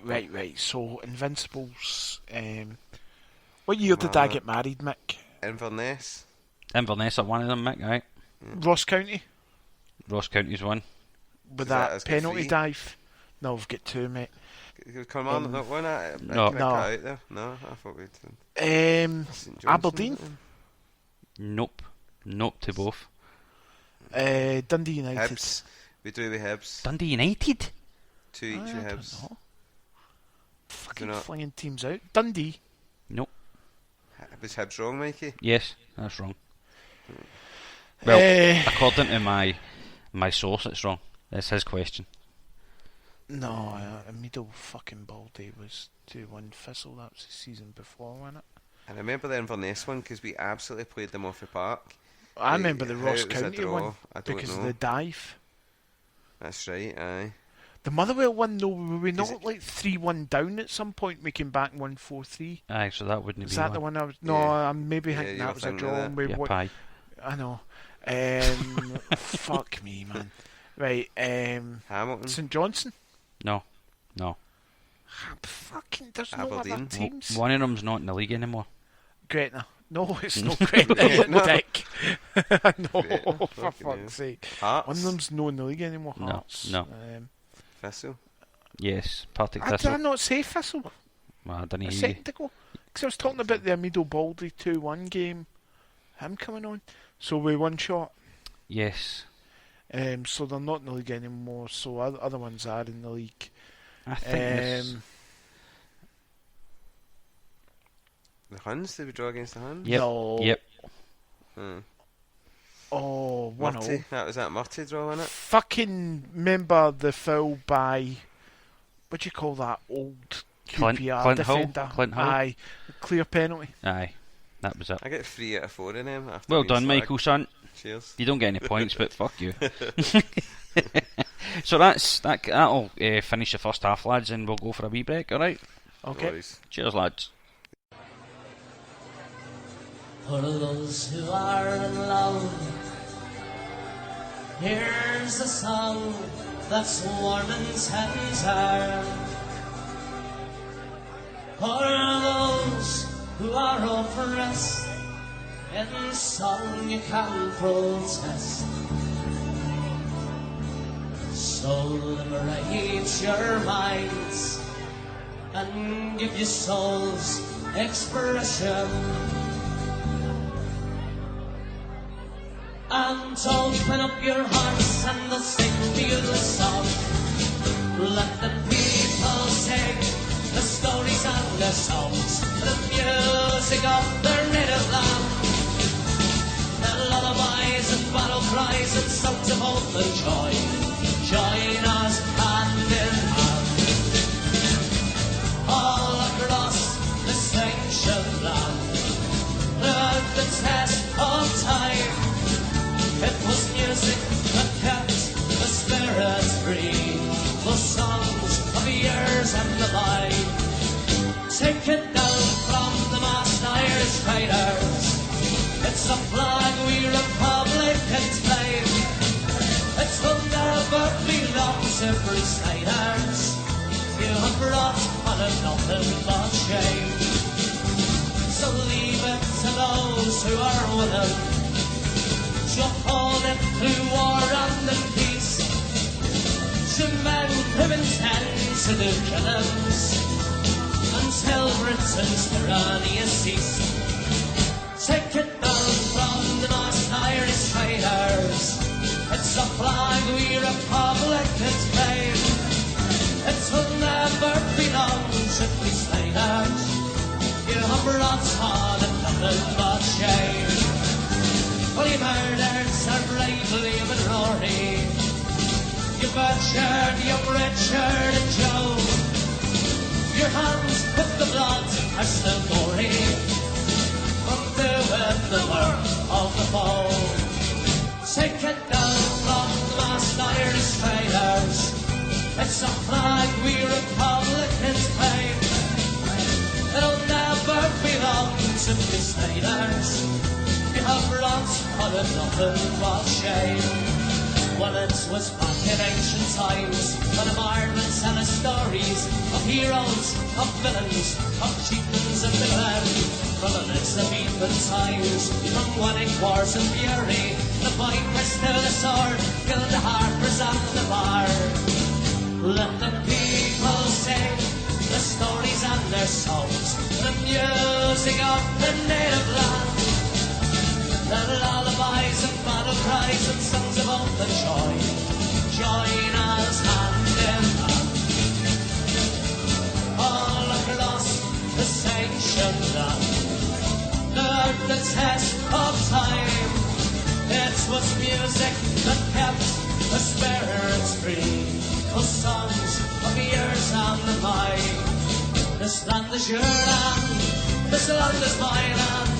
From the Northern Highlands to the Western Islands, from the hills of Kerry to the streets of Greenberry. Oh, this land was made for you and me. As I went walking on the shallow waters, hand in hand with my little daughter, with a Tisberrigan and a silver singing. This land was made for you and me. This land is your land, this land is my land. From the Northern Highlands to the Western Islands, from the hills of Kerry to the streets of Greenberry. Oh, this land was made for you and me. I climbed the mountain, solid crystal mountain, and I eyes were gleaming. She cried, oh, Daddy, oh, this land was made for you and me. This land is your land, this land is my land. From the Northern Highlands to the Western Islands, from the hills of Kerry to the streets of Freeberry. Oh, this land was made for you and me. Here we go.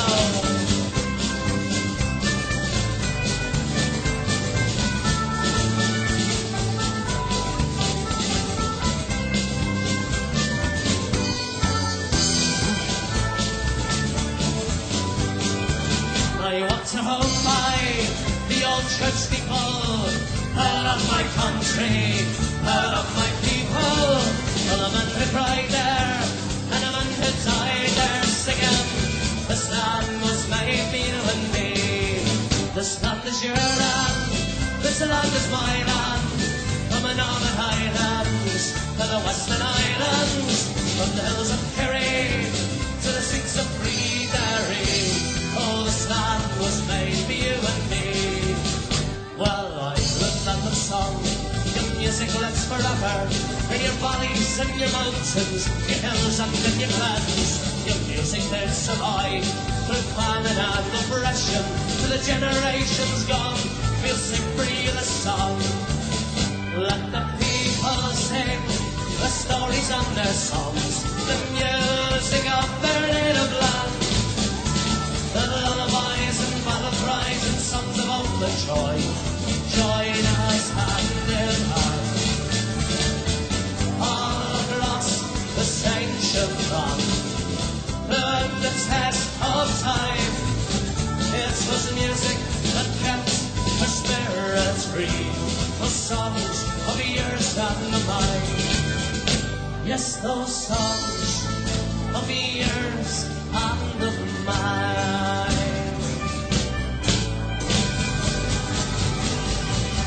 Thank you. Thanks very much. Thank you.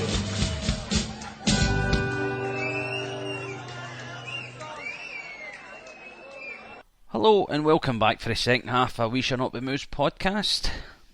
We're all refreshed, gents, yes? Yeah. Absolutely. I've got the beers back and I've just finished my Augustiner Hellas and now I'm on to my Polliners. no, here, I'm a man for the Polliner. The Polliner wins. I like an Augustiner as well, but the Polliner's a winner for me there. Yes. And that was from Barry's in Cathcart, I assume. It was. I was going to go to the Giftnick one. I go to the Giftnick one if I was still at work. Sorry, that's what I meant. Giftnook. No. I went to the Cathcart one with the walk-in sliding doors, mate. It's something else. Honestly, when you go to the Cathcart one, then obviously I'll look up and see if I can see Vadgers up at the window because he lives just across the road from it. Does he, aye? Aye, just along and across at the station. Is that even further away from me, the Cathcart one? No, probably neither, mate. Just Is it? Yeah, just come off at 1A on the M74. It's a lot easier to get to than go MA M77. Oh, So maybe have to take a wee trip next week then. M74 Junction 1A, go past Hampden, and you're about 5 minutes away. It's a good wee drive, the other one, but see the Giftnook one Aye, coming off it, round just about before Braehead, innit? Something like that, and then turn left and you're past like fucking Root and Glen Park and all that. Some nice houses not up there. But anyway, we'll move on away for the beer because the beer gets us into trouble. yep. I had a ball. Oh, Yes. you dirty bastard! Oh, Quiet. do you know what? We're going to have to do a Saturday night show one time and just date in each other's company and just get mad with it, man. Just date while we're all fucking sparkled. Get the Albanians on as well. when they Aye, come man. to the door. Oh yeah, I got an Albanian delivery the other weekend there, and It was like 10 minutes for fucking Cumbernauld. aye, 10 minutes Mind- I can't swear. Mind you, were going, oh, will they even deliver it here? No, But no, like- yeah, that was the week that was the week prior to that. It was last weekend when I was at the Oh, boys. One of the boys had ended up saying to me, and I was like, I can get you stuff here fucking ASAP, know what I mean? And it's not even that, see when the boys had arrived, my mate's done it, where are these cunts and all that, right? So I'm like, the boys there, I'm going to meet them now. So I've walked over and my mate's champing the cunt's window. He's like, hurry up, you cunt. I'm like, you're going to get us done in, you fucking prick, shut up. Don't mess with Tony, the Albanian. Because the boy was giving me fucking high fives. He's like, alright, brother, how you doing? And all that. And this, fucking, my mate's giving us fucking, hurry up, you fucking blah, blah. You're a fucking pest, man. Beat it. Not that this podcast endorses any delivery service, but let's just say the Albanians are almost like the fire service, the police, the ambulance. They have dispatch centres around the whole west of Scotland. They can get to you within 10 fucking minutes. Great bunch of lads, them. The Albanians. What a shower of people. And what a president, as we've mentioned. Yeah, President Meta, innit? Meta? Yeah. He is the man. Hopefully they can deliver him. Yeah, if that guy... I would just ignore that he's Swiss now, Mick. Aye, he's Albanian now. Yeah, Albanian, yeah. Aye. It's on the powder. If that guy's... Honestly, if that guy's leading you, then you know it's a good country. Yes. But God bless the Albanians. God bless the Albanians. And with their orthodoxy, which is near Catholicism. That'll do. Better than Protestantism. Aye. So. That'll do. So we'll move on, lads, for the second half. The European draw. We were drawn against KR Reykjavik, I believe. And we touched on that earlier for one of our friends on our group chat, Pingu. He's put up the potential next group that we could be, the group of teams that we will be drawn against tomorrow.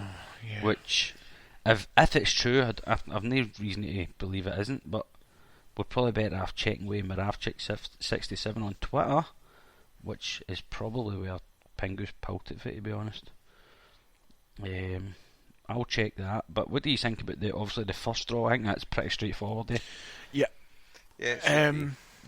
I think the other teams, as long as we're home, I wouldn't fancy Cluj away because I believe the Romanians are allowed fans in. I wouldn't fancy Dewgardens away. Well, just sorry to interrupt you, J.P. That is correct. What Pingu posted, because Miravchik67 on Twitter, who if MD follows him knows how good his wee stuff for the European stuff, like counting up the coefficient and shit like that. It is true.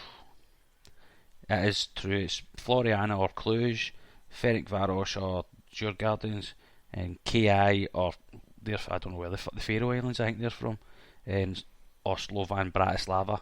So that's the 3 games that we'll be relying on.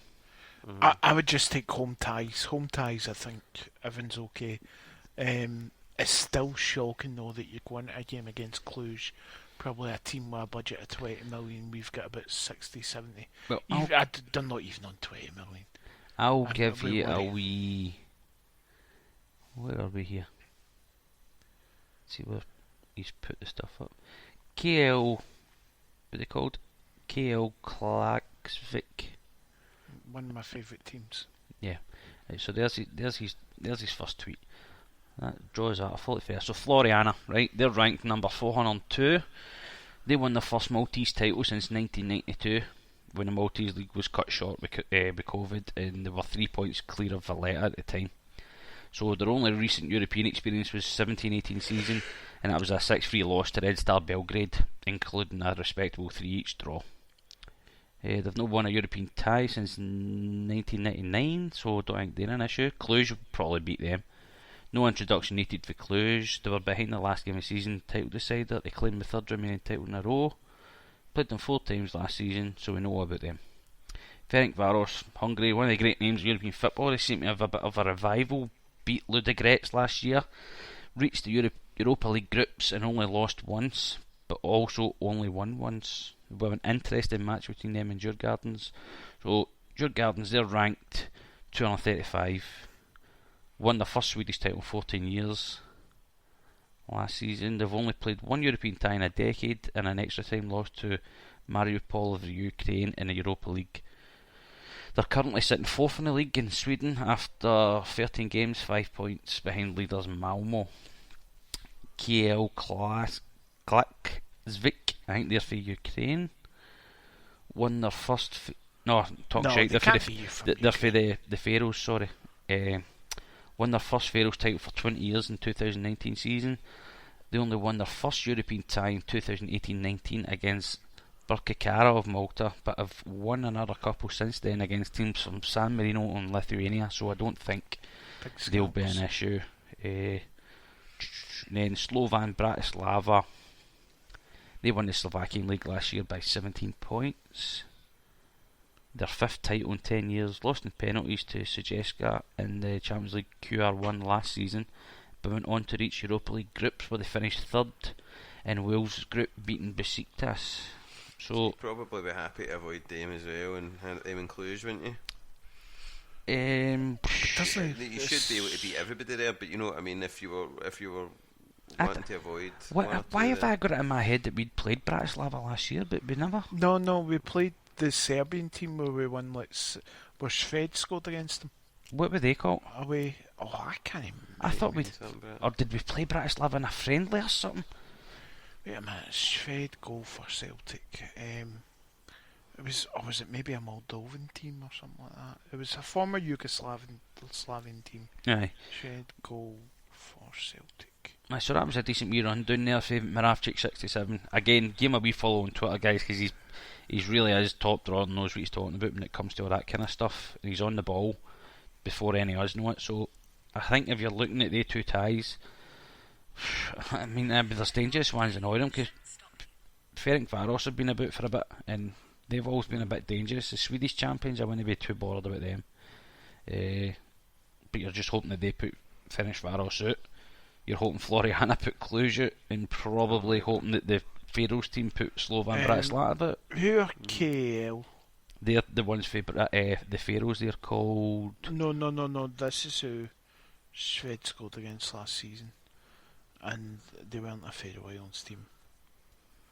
This mob, they're KL Klaksvik. No. I'm just no. It's a different team, mate. Against Nom something. Oh, Noms Kalju. Aye, and right. they were Estonian, so Estonian. former Russian. Right. So I don't know who would you, JP? Who would you take? Djurgården at home. That would be your preferred option. Yeah. Mick? Yeah, I would say so. Yeah. I'd probably go with the Faroes team at home. Yeah, but or away. I wouldn't through, give a fuck mate. about that. Aye, They're not getting through. No, we'll see. I'd be shocked if it was Bratislava, Cluj, and It's Bratislava, Cluj, and what's the other tie again? Djurgården or the Djurgården against Ferencvaros, but That's obviously Florian are at home against Cluj, Ferencvaros are at home against Djurgårdens, and that KL Klaksvik are at home against Bratislava. I so think Bratislava through and Cluj are through. The other game's a wee bit more the interesting. Djurgården one's up in there. Yeah. And you would probably take the winner of that for me. Yeah. No, I wouldn't take. I think as long as we avoid Cluj, I think as long as we avoid them. I'd take Cluj at home though. I don't know, mate. I don't know. I just fucking they're a very awkward team to play against, and they're a decent side. Let's not forget better than that Kilmarnock side today. Aye, they're a good team, Cluj. I mean, don't get me wrong. That we shouldn't be drawing or getting beat after teams like that, but they are a good team. Mm-hmm. They played good football. Oh, they're effective. They're effective, and they've got some good players. So that's a European draw, and I fancy, obviously, I don't think Kia Reykjavik are going to be any sort of problem for us at home, and I think that kind of explains it for itself. So I think I've dealt with that enough. I think we've got a decent wee run down thanks to Miravchik67 for the next round, but first round, I think, shoot you in. It's big this year as well. This year more than ever, financially, we could do being in Champions League. Oh, mate, it's going to help us tenfold, but try and help offset the loss of the money that the club's going through the new. Well, I'll tell you what, with us selling out season tickets and not being in the Champions League the past 2 seasons, us being in the Champions League this season with no crowds will probably bring in the same revenue as the Europa League with crowds. More? Yeah, probably much more, Mick, and not having to sell a big name player. This is obviously the other issue that comes with that. If we do fail to qualify, I do see us selling somebody for. Well, do you know what? See if we fail to qualify for one season, take a fucking loss, Celtic. Invest in the fans. We've invested in Celtic. We deserve we've gave the club the support that they need this year, and mega numbers. We've broke records for the amount of season ticket holders. The club have sold season tickets where they would never normally sell season tickets. There's not a doubt in my mind that we'll sell more tops than we've sold in a long time. That's a definite, man. That's a definite. No doubt. I mean, I got my training kit and my home top, and I see that some lucky buggers on Twitter got their away kit early from JD, over a week to 10 days. Did you see that as well, Mikey? I did. I can't wait. I can't wait to get my away kit. I'm going to wear. No. I'm going to wear it to bed with my new planning to football book a hotel room with that fucking thing when I get it. Honestly, I absolutely love that top. Just maybe bought two, mate. And I'll tell you what, that third top as well is. Honestly, that third top you would drool over if the away top wasn't out the same season. It's the first time I'm ever going to have bought all three for them coming out. Like sometimes I'll buy my favourite one or two, and then if I'm buying them all, I'll wait till it goes down to like 20 quid or whatever, and I'll get that one in. But this year I'm buying all three, and I'm buying the wee man one and all. Yeah, I'm the same, man. I was let down with my pre-order of the training gear, and I made my feelings known quite clearly to Celtic on Twitter. And you were also let down with your scadgy discount code that Celtic got on top of. And they cancelled your order, rightfully so. Aye. You thieving fucking scumbag. Well, thanks to wee Louis for that off our group chat, you wee prick, because that's the Wayne's crying now. Have to suck it up and take the loss there. I love Louis. He's funny, man. And by the way, his Spotify playlist, tremendous. Oh yeah, first time I met Louis, I couldn't understand a fucking word he said. he's got a broad. Oh, Mick's disappeared. Mick has gone. Oh dear. Send him a wee message. Aye, he's a good boy, man. The Bulging. But aye, so they cancelled the orders, everybody's orders for the away tops for that. But I ordered the black zipped hoodie, and it was on pre-order. As there's Mick back again. You were dropping off a wee bit. I thought it was you at first, and then it's you, mate. I've lost my connection. Aye. So the black zipped hoodie that was on pre-order. Now let's get that clear. Pre-order, which is to gauge interest to see how much fucking stock Celtic need to get in. Well, you know what we do when we sell our merch and boy stuff. Yes. If we've got 300, we'll put 250 on the site for sale. Mm-hmm. Celtic just went, we'll make about 10,000 and see what happens. And it's obviously gone over that. Yep. Well, the lassie had explained to me that there'll be none of them on sale in the Celtic shop because we've ran out of stock. We had to bring stock from elsewhere. And yet, when my pals went to the Celtic shop on opening day, they had some in it. So that was another fucking lie. I wonder if that was maybe a size issue, mate, and there was only certain sizes. I don't really care, then they should fucking word it better, the useless bastards. Right? So then she proceeded to tell me, due to an error with the online shop, they had oversold. I said, how can you oversell a fucking pre-order? You pre-order to see what the interest is. So now I'm waiting 12 weeks for a tap that I was only meant to wait fucking 4 weeks for. Well, look at it this way, mate. Useless fucking cunts. You know I love Adidas, right? With my trainers, and obviously I've got 140 pairs, and I'm very, very selective. You've only got 2 feet, remember, big man? Aye, but I don't buy shite gazelles. It's all City Series, Island Series. Rare things that I buy and everything else. I knew, and I always wanted Adidas, mate. I got my Green Boys zippy. All you had today, mate, was look at Twitter. Look at social media and how people are reacting to being with Adidas. And Celtic have fucked it up yet again.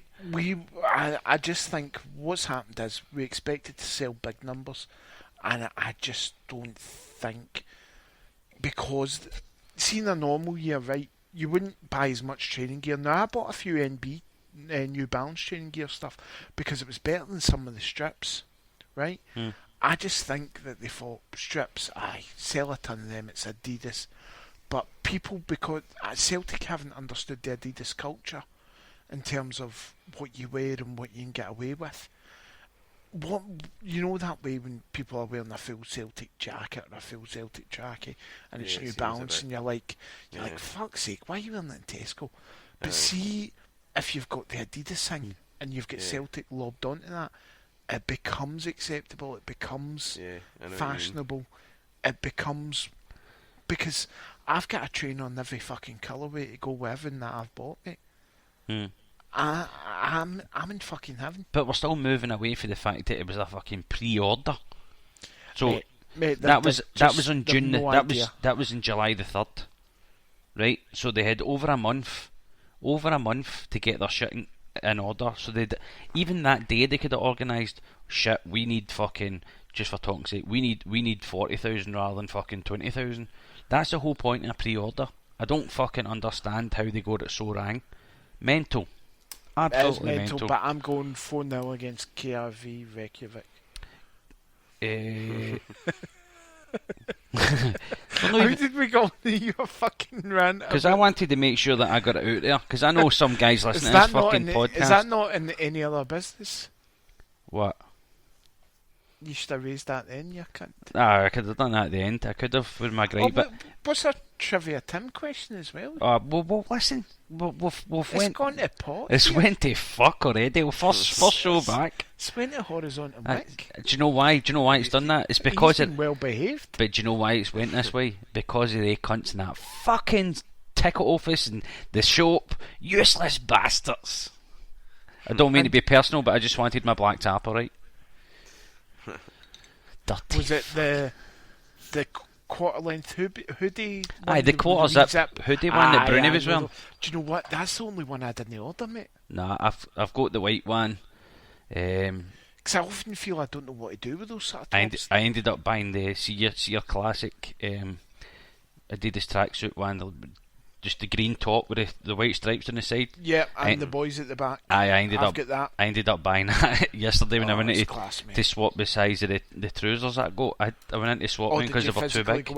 I went into the one in Braehead, it was empty. Right.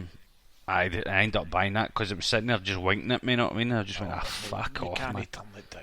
Aye, it's the first year, you know what I mean?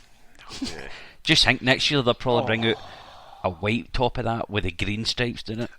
That's what's coming in it. Then you'll have the black one with the mint stripes down it. Oh, yeah, cunt you. Adidas are going to to spend a fortune this next couple of years on shit out there. Aye. I think the best ever meme I'd seen was... Do you think we should get a Patreon going so that we can fund it through aye, so if you there's a couple of thousand of you that listen to us, so a wee quid here and there wouldn't help go on this, lads, and we'll be the best looking, the best dressed kitted out podcast out there. Yep, and also me and Mikey do the boys stuff, so you'll have seen our on Twitter medals. We're on Instagram, Facebook. Yep, and we've sold thousands of products, so just buy more.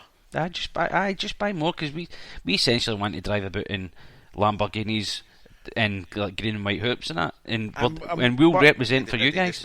Aye. We're men of the people. Yes. I was just saying that the other day to my butler, how in touch we are. The thing for me, mate, is when we're getting like merchandising advice from Peter Lowell up at his mansion. Oh yeah. It was great. And then we had the wee we had a wee road on his driveway, and it was nice and warm and that. Do you know what? See, when you sat in his Rolls Royce, mate, I thought you looked the part. Aye, I could well drive him about, couldn't I? I just wish I hadn't taken a shit in his ensuite, mate. That just... It was like the one for Big Innes for still gave me. I think that maybe we'd almost signed that deal with Celtic to produce the merch. I went and ruined it. Glory days. I gave Law a bong and fucked everything up. Mick brought fuck all to the table, bar drugs. Yes. He brought everything. Oh, fucking yes. Oh well. We live and learn, apparently. So, European draw's done. We're not even going to talk about scores against KR Reykjavik yet, J.P, because that's a wee bit away. I'm going to get a beer. But we've had the first week I don't think we had any winners in the first week, did we? No. And we I predicted 5-0. It was 5-1. Yeah, you don't get anything for that, I'm afraid. I know, fucking cunt fucks. But going forward, I think we'll add in the goal scorer. Why don't we? For a couple of extra points. Okay. What do you think, JP? Because you kept doing it last year and you were wanting points for shit that just wasn't there. Oh, he's fucked off, prick. Aye, he did say he was going to get a beer. Aye, so he did actually, aye. So we can call him a fucking wank and everything now, the Tory bastard. Aye, no, that sounds good, mate, throw in it, because it means you might get a point, even if, because it's hard to get the score. So, will we tell... We'll tell the listeners, Mick, that me and you ended up tied for we were tied for the title last year. Which I was flabbergasted at. We fucked it ourselves. It actually came down to the last show, I think. I ended up screwing myself at it because I'd said a couple of buzzwords, which we've actually not spoken about yet for this season going forward, because we'll need to change, obviously, whatever we need to change. Yeah. But the title hasn't obviously been dished out. We've shared the title. An asterisk. There's an asterisk beside it. we might wait until the Scottish Cup games and maybe just use them to decide it, Mick. I don't know. That's a good idea. Actually, me and you go a head to head. A head to head for in the Scottish Cup shootout. So going forward for that, we've got the day's result, which is obviously a fucking kick in the balls. None of us got that. So, well. Still 0 points in the board. No, we got points for the win last week. We just didn't get points for the score, Aye. So, no player today, but we get fuck all. Absolutely fuck all. Didn't see that coming today, I must admit. Near did that. It was obviously the lack of creativity, but we've been here that. We were so comfortable last week, and I know Kilmarnock a wee bit of a tougher test. It's away for Celtic Park, but I just... it was a good thing. Maybe it could be for everybody. You back in action? Yes, I am. But can I just say, and I know we're going back to Kilmarnock, see when we were 1-0 up, see if we defended properly. We didn't need creativity, because we could have won 1-0 all day. Aye. Yeah. Yep. That's Big Julian fucked it. Him and Brown fucked it. Mostly him, but Brown wasn't great at that point either for letting the big man waltz past him. So we'll move on, and what we'll do before we talk about St Mirren and Aberdeen and that, we'll go back to the Trivia Tim question. Oh yes. So Tim Trivia at Trivia Tim on Twitter, who gives us questions and that now and again. I was actually quite late the night, was getting my wee message to ask for some stuff, but scumbag. He pulled some stuff out his arse and he just gave them it on the spot. So guy's an absolute hero. And his followers have actually shot right up on Twitter. So thanks to everybody who has shared his stuff and followed him. So the question is tonight, obviously no answers till the end. Mm-hmm. Who were the 4 Scottish players to score a Europa League goal? A Europa League group stage goal last season. Okay. All right. Who were the 4 Scottish players to score a Europa League group stage goal last season? And that's that. And we'll give the answers out at the end of the show. So, European draw ticked off the itinerary. And we move on to St Mirren away at New St Mirren Park on Wednesday with a fucking awful kick-off time at 6 o'clock. No idea what that's about. What do we make of the kick-off time so far? Because this 4:30 pish at the weekends, that's just no suiting me. I didn't like that. I like it a bit earlier. What's the reasoning behind it? Because there's nobody else playing before us. Any idea? I think it is another game on Sky. No, there was nothing today. No, I mean on Wednesday. No, but I'm talking about in general the kick-off right, times. What I think it is to offset the every other team having their television. Look, we've got Celtic access through our season tickets. So a lot of people will be watching their games. Like the Huns would have watched their game today. St Mirren fans would have watched their game today. Yeah. And I think it's just to suit that, so they can get as many people. That's actually a decent thinking, by the way. Yeah. Well done. Yeah. Well done, mate. I was due one. If the Huns and that were playing at 3 o'clock, why couldn't we have played at 1? I just thought 4:30 was a bit early. I don't know, mate. Maybe that because they had the 70th anniversary Grand Prix at Silverstone that Sky had to push. They had other things, the cricket to push against Pakistan that we don't give a fuck about, but it's the way Sky does it. And Sky have got us by the balls. We could play at fucking 2 in the morning and we fucking would, mate. That's and I suppose at the same time you can understand for Sky, because obviously it's different times for all yous. It's not just different times for Celtic as a club, it's different times for every club in every sport and every broadcaster out there. So I think we just need to work with each other, I suppose, don't we? And do you know what the thing is? Probably Sky, for a normal Celtic Kilmarnock game, would have got probably an extra 100,000 viewers than they usually would, because there's no other fucking football on. We don't have the English League to compete with us. Will be watching us a wee bit more than because normal, probably. Because there is no one else to compete with. Yeah. Right now. Yeah. There's the League Island. I'll be back in a wee second, guys. Right, no problem. There's fuck all, so we will be moved. It'll be for the best audience possible. Yeah, which really, quite honestly, what you're thinking, Capon, is what you want anyway. You want as many people to see the product as possible. As long as we're winning. Yeah, but that's it. You don't want to watch shite. When you've got their attention, you want to try and keep it. Although I'd performance today, I would have done that. Well, I'd probably say for the neutral today, not that I can ever look through neutral eyes, but you would say if you turned into that game, there wasn't a lot of chances either side. It was like a fucking Brighton fucking Bournemouth game or something like that. Well, it wasn't that good. The pitch makes it that wee bit more embarrassing, doesn't it? If you get that many viewers. Yeah, not the best. No. Not the best. That's why I know we've already talked about it, pointless talking about it again, but that's why I would say that I feel in the Premiership you shouldn't have them, the pitches, but anyway, we've banged on about that plenty. No, absolutely, mate, absolutely. It's how do you progress your game when you're playing on, you may as well fucking play on the beach.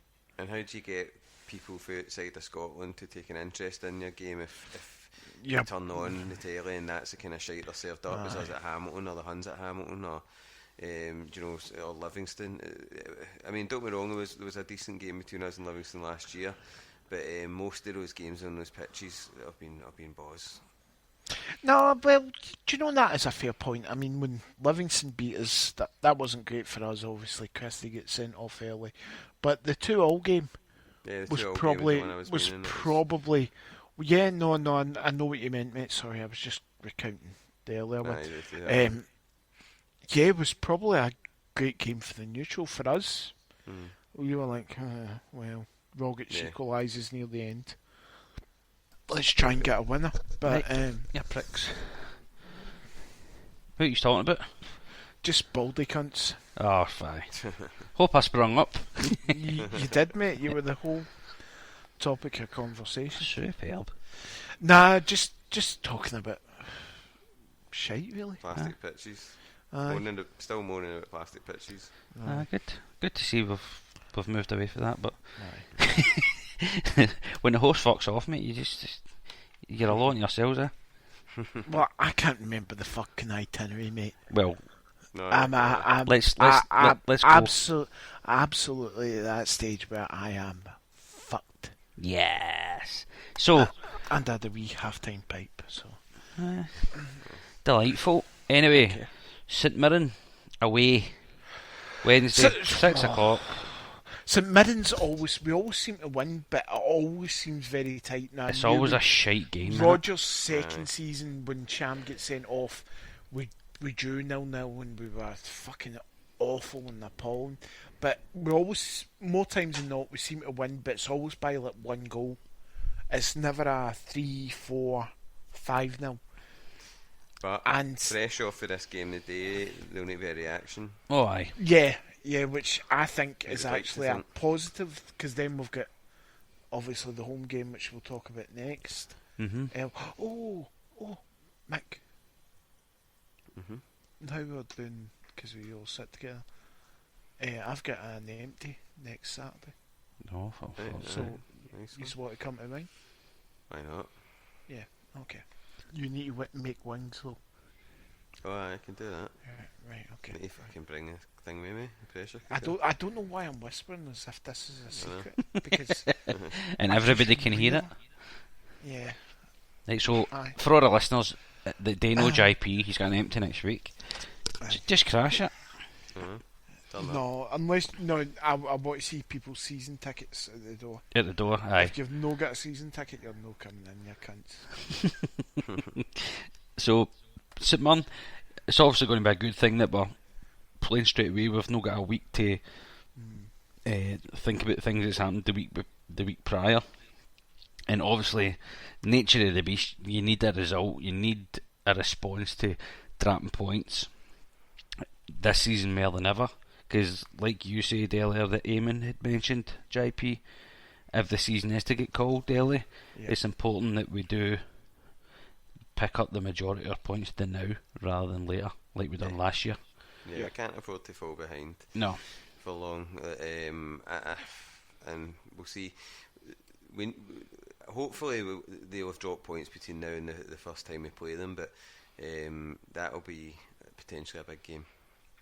But we need to be top of the table after that from then on. Yes.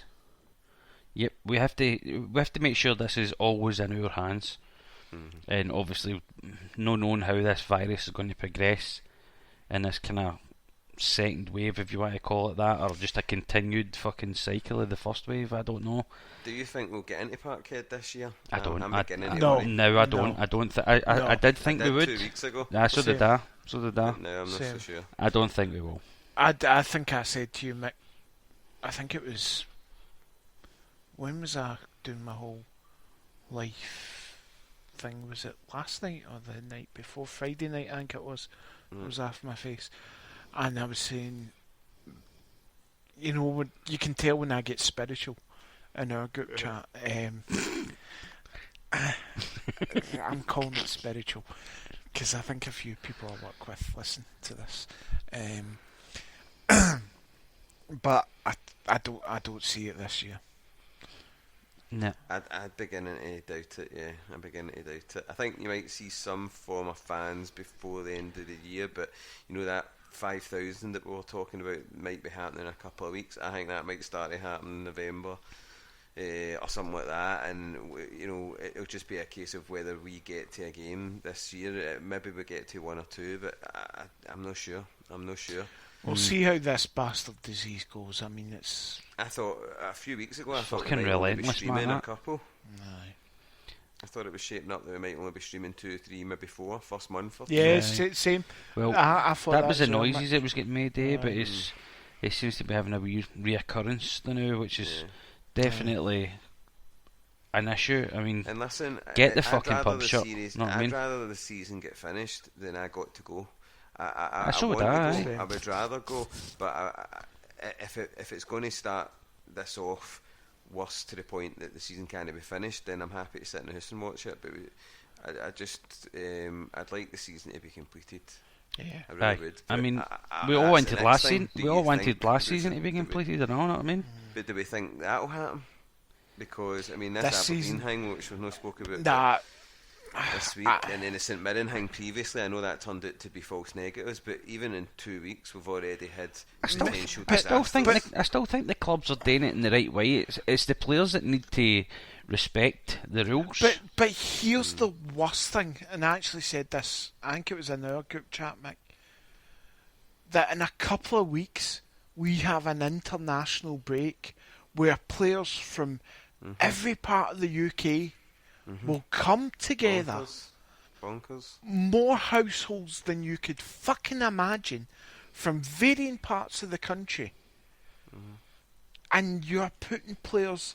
Now, not only because international football shite and fucking bows the pants off you, but you are putting people at more risk because you're taking them from every part of the country Yep. and Every putting them part, together Yep. against another team bunch of guys who are from all Europe. various countries coming into a team and putting them together, And they each play one of against them each coming other. and each single player involved is coming from a dressing room with Oh, 18, yes. 20 players on contact with daily, with 18 to 20 households. Yes. It's unbelievable. Fucking bonkers. And when you even think, even just in the domestic leagues, when you think about it, right, it's not just about players, it's also about physios who come into contact with players, sports scientists, other coaches.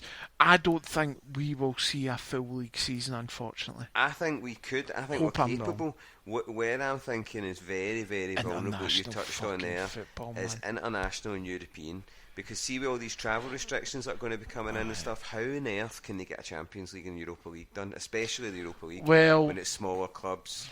That's where money. UEFA was kicking in, saying if there was any reasons why certain ties couldn't be played, they would choose the Champions League qualifiers. Which would suit us.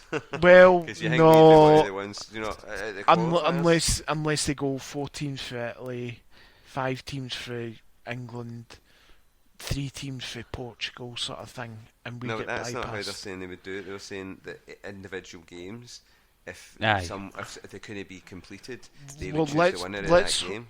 They'd probably go with the high seed, wouldn't they? Let's hope we are drawn away to Cluj and Romania is devastated by fucking COVID. Send Aberdeen over to Romania and give them it all. We Johnny Hayes send him over for a reconnaissance mission. Agent Hayes. He's already started. Well, he's dismantled Aberdeen in one game. No, lovely. Yeah, he deferred his wages for the cunt, so wouldn't really want him. Little gentleman that he is. So St Mirren away on Wednesday, so obviously we'll get our predictions in the chat and that, because it's a bit of a ball buster to keep them on here. I get a wee spreadsheet going eventually. I won last season, it was brilliant. We already talked about that. You were fucking nowhere near it, you goon. I won it. You cheated. If you turned the table upside down, you won it. Aye. Yeah. No. I would have won it. Have you got more results right? No. I get first goal scorer right about 10 times out of 18, and I wasn't given points for it. Points, because it wasn't. That's because it wasn't part of the game. You're an absolute rocket. Fair play. Sometimes I did give the first goal scorer after we scored the first goal, but I was the only one to do it. There was a reason. There was a reason for that. Because you're a fucking idiot. Nah, I was half cunted most of the time after being in the Charlie. I miss the Charlie, Mick. That's what they are. And I tell you, do you know the funny thing is, a lot of my emotions around not getting to the games has actually been about the Charlie, right? And it's about me, you, Eamon, Silky, a few beers. Jerry, Stevie, John McGuinness. Aye, so it's seeing all the guys and having a pint before it and after it sometimes, and but I went down to get my tap the other day, and I stood queuing at the Celtic shop, and I looked at Celtic Park, and I just thought, oh no, I do miss it, man. I miss being in there. Like I could almost see a seat kind of thing. Like I could see up the screen kind of thing, and I was like, you can see our seats, mate. Yeah, I was kind of like, I can't wait to get back in. But I think the last time I passed, I was kind of like, I could be in soon, but this time I was stood there after this Aberdeen news, and I think I'd been the day before or whatever, and I was stood there and I was like, I probably won't be in there this year now. Cannot believe it, man. But we'll see. Fingers crossed we do, but I'm not in any hurry. I'd rather get the league played, as we said earlier, but we'll be there soon enough. So St Mirren away, how do you think we should shape up? Do you think we should go with a 3-5-2? I would go 3-5-2. I think after looking at it today, I think Lenny might be forced into making a kind of change like that to show, look, it's no fucking working, boys, or whatever. Do you know what I mean? Would you personally go for that, Mikey? I would die. Well, see what I would say though. See if you right now on paper, if you're doing 2 up top, it's going to be Klamara at the minute, right? Mm-hmm. No, do you know what? I think Elyounoussis a shout with Edouard up front. Maybe it's a different type of forward. It maybe brings in the opportunity. I think he'd maybe put McGregor out left or Christie out left and bring Cham into the middle of the park, which would probably be a decent shout. I think wee Christie's been I think he's been alright, but again, he's another one for me, just taking far too many touches of the ball. Then who've you got in the right? Do you play Forrest or Frimpong? Oh, you need to play I'd play Forrest. Frimpos. I think you need to play Forrest. Nah, I'd play Frimpong. Would you? 3-5-2. I'd have Dembele on at 60 minutes if Forrest has another day like the day. Who would you play right wing back? Would you play Forrest or Frimpong? I'd play Frimpong, mate. Right now, I would. Based on the to start give of this Forrest season, a I kick up probably the would arse. play Frimpong. Well, I think that's harsh, man, because Forrest was brilliant last week. No, he was good in the was second good, half. I thought Doesn't Frimpong matter week, what. It was fucking good last week. Simple as that. And he was shite today. I thought Frimpong was better than him last week. Yeah, I would agree. Frimpong was excellent last week, but Forrest was also good. Yeah, no, he Really wasn't good. bad last week, but he was. That's what I hate about the whole Forrest debate, because he gets picked on when he's shite, but he gets no credit when he's fucking good either. No, Well, I've never been one for that. No. I've always stood up for Can I him, just but say, he's me been- and Mick we sit beside a boy, David, who just can't lambasting. give him any credit, can he? No, everything's for gritted teeth. Aye. Forrest scores a hat-trick. Aye, well, he should have passed that third one. And that I've really been, is I've been a big a Forrest sentence fan the we've last heard. few years, but I'll like Same. you, man. I thought it was patchy at times toward last season again. I thought that was one of his He weaker always has a seasons. quiet period. Yeah, Every He winger always does. has a quiet Every period. winger does. Every winger does. since that, I think that was his weakest season last season for us. For me. And he still scored, what, And 20 odd and goals? I know he did. The numbers are always there, but it was certainly poorly day. He was pish today. But Mick, my mind's gone totally blank. What was the fucking rat's first name again? Rogers. Don't. Rogers. What was his first name again, Mick? I forget it. Oh, I don't think you do. we actually spoke about him. You were away for a beer. Albanian. J.P. Albania. And what happened? Well, we're just saying that we've not discussed if there's any new additional buzzwords this year, but we'll get that hanged done for. Do you know what? I don't think we need to discuss it. I think if there's a consensus when it's said. No, That you is can't wrong. do that. It needs to be wrote down, because you were moaning about shit last year, so don't start your pish. Of course I did. I was losing. You're I a wouldn't be greeting moaning face about. cunt. Of course I am. I wouldn't be fucking moaning about it if I was winning. So what you're basically saying is we'll just make the rules up as we go along, as long as some cunt agrees with you. No, as long as it suits me. I thought this was obviously very clear, but Nah. Sounds like We'll sick get rubbish. that. We'll get it. We'll speak to Paul on that in the chat, and we'll get something.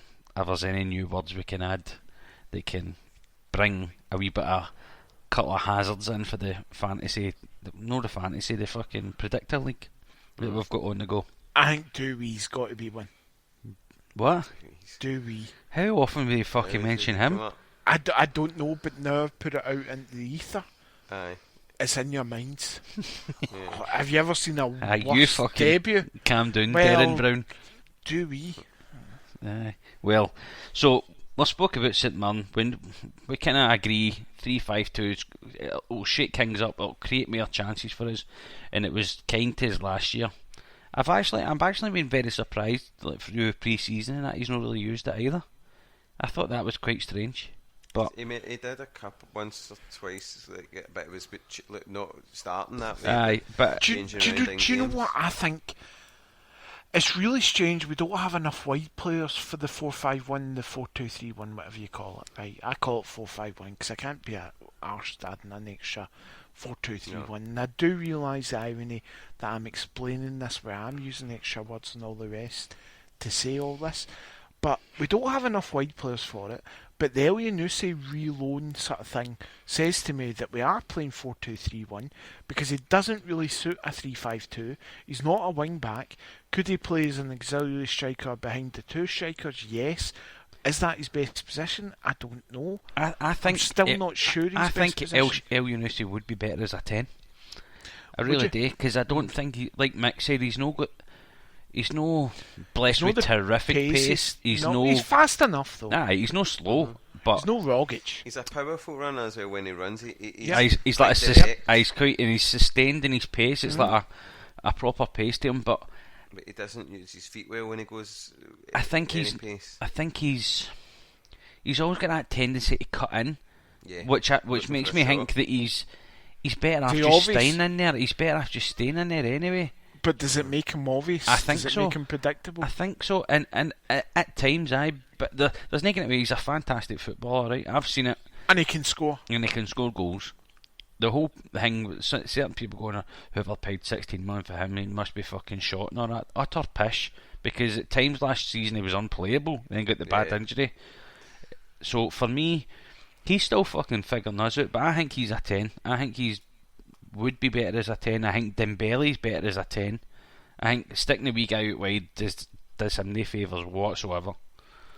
No, I think he's good coming in on the right. Right. Nah, I think he's better in. I think he's better inside. Oh no, I like him coming in for the right, mate. I think he has that much skill that he's not predictable. I don't think he's blessed with like lightning pace either. No, he's not. Do you know what I mean? And that's how I think he's better in the park. He's not that. Yeah, I know what you mean, but he's got enough trickery to kind of negate the fact that he's not rapid. He still walks by guys. Doesn't even need to be going at pace. I don't think he's got a set position. I think if you put the ball to Dembele on the edge of the box, maybe about 8 yards out on the edge of the line, then you don't know what he's going to do. He doesn't need pace for that. He has enough in him that he can beat a player. I think he's got the world at his feet, the boy, but he just needs an opportunity.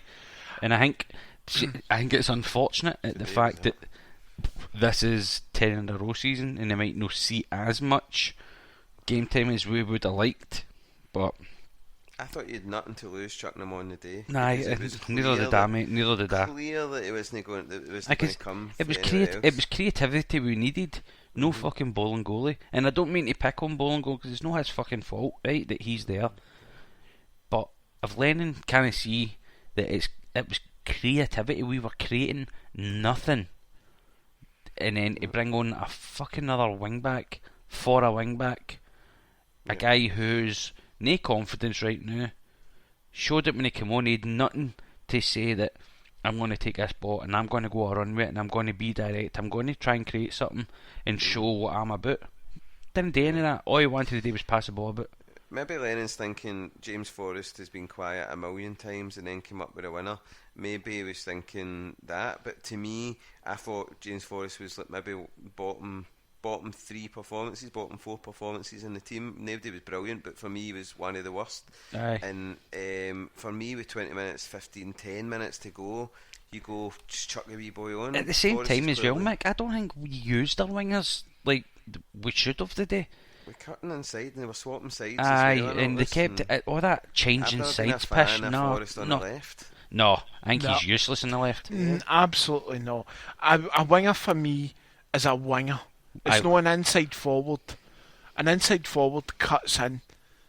A fucking winger goes down the line, beats his man, puts a ball in. Lennon likes that though. He likes to keep people guessing. But the day there was no width at all. See when he's got his own fucking players guessing though, that's when you know it's going wrong. Right. Fucking Forrest ain't cutting in. So we've talked about St Mirren and Kilmarnock like 3 or 4 times in different segments, right? Up the Ra. Up the fucking Ra, you bastards. Fucking mon, say hello to the Provos. So Aberdeen at home on Saturday. Aye. Providing it goes ahead. I don't think it shouldn't be stopped. And another point, and I mentioned this to Mick, and Mick said it should be 3 points. Yeah. It should be 3 points to St Johnstone. It should be 3 points to whoever they're playing during the week. Hamilton. Because and it goes for every team this year, including us, because we've got enough players that we could put a team, whether it's youth team or whatever else, and we just take a beating. You know, it should be fucking forfeit the points. None of this. Oh, it's COVID. And when a team motivate players not to break rules. Yep, absolutely. And the rest of the and the backroom staff as well who come into contact with players. It should be. Yep. It should have been 3 points to St Johnstone. I think St Johnstone should be kicking up fuck about that. By the Oh way. fuck aye! And as I said, it goes the same with us. Yep. If No, we've got that absolutely. scenario and we can't present a team, And we've then spoke about we him. should be We've punished. spoke about him And earlier. Griffiths is a big fucking worry with that. And with obviously fucking, we've seen that recent thing on Instagram with his fuck him and his daft fucking bird, that he's now subject to an internal inquiry for breaking lockdown restrictions yet again. So we've got our own fucking idiot who could then pass it on to our squad, and we could be the same in the same fucking scenario with players having to self-isolate for 14 days. See if that wee cunt fucked with 10 in a row, I would go Tonto, man. Well, this is what I'm Absolute saying. fucking Tonto. You need to consider all fucking things are off this year because of the nature of what's happening. We have no room for passengers, and we've got no room for people who can bring problems to our door, and he's one of them. And I would get him to fuck. I really, really would. I stuck up for him last year, and obviously, Mick, you were the mindset of what I'm on now. I've gave up with the cunt, man. I'm fucking done. But now. the thing is, you've give up when Mick has give up when, but he's a bit softer. Whereas The only I've reason given I'm up being with him. so, JP, is No, just I know, because mate. I know you've explained it. until the goals are replaced or he's replaced. I feel like we need to just fucking no point in cutting our nose off to spite our face. That's why I've not entirely given up, not been as hard as you. All the points you boys make, I absolutely agree with. There's no arguing what you're saying. But I just think there's an asset there that could still provide. I could be absolutely wrong. Today was He'll a day probably where you fuck it realised up. He'll fuck it up. I know he will. You could do him. At the moment, we could do him until he's replaced or until we bring in somebody better. We could do with him. And I sell it jersey at the moment, and it's a big season. But we don't have him.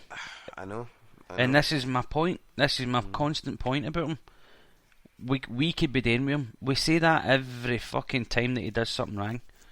Yeah. And sometimes, like we talked about last season, and there is times when he's been struggling, and he gets our support, of course.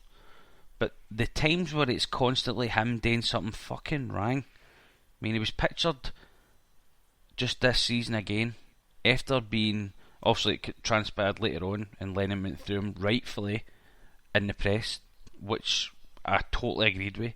Yeah, so did that. The minimum requirement is for him to keep weight and stay in shape, and he never done it. Yeah, but the thing is, that I don't believe is a true thing, because on a Celtic State of Mind, as Eamon pointed out to me and he listened to it, the St Rock's manager said that from day one of lockdown, he was at St Rock's training ground and was working out every fucking day.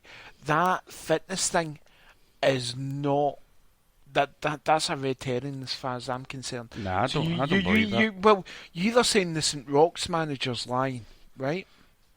And he's gone on record and said this, that that Griffiths was down 5-6 days a week training his arse off. He might have been, but he might have been eating far too much. Do you know what I mean? Well, it was pictured at a kebab shop in Castlemilk as well. Well, So can I just say, if Lennon's having a go at anyone's weight during lockdown, then...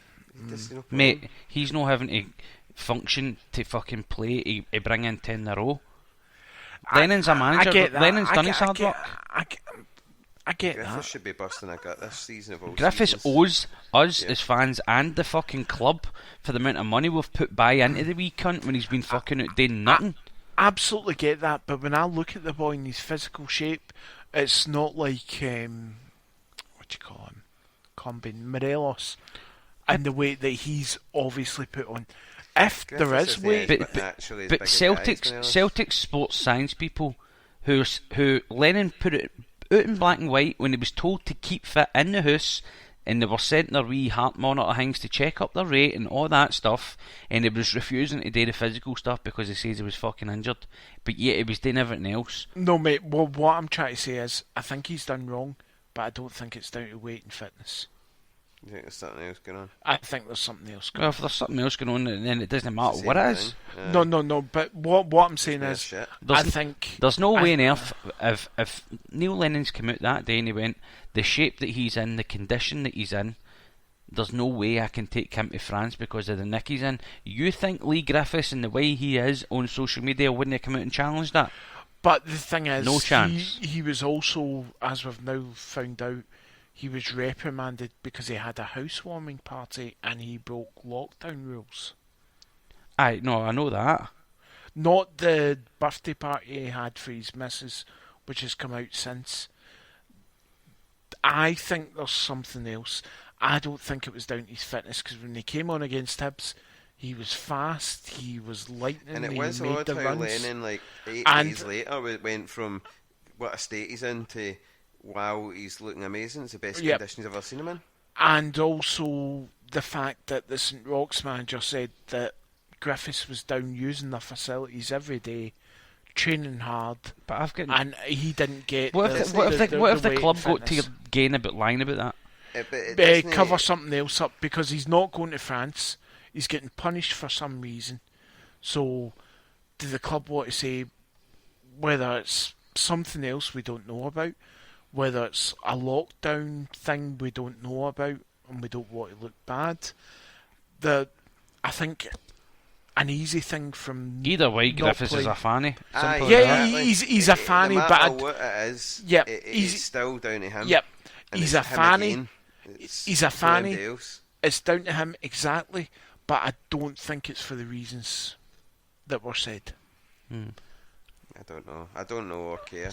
If a man burns 3,000 calories a day, 4,000 calories a day, training every day, right, and he eats 4,000 calories a day, he ain't putting a bit of weight on.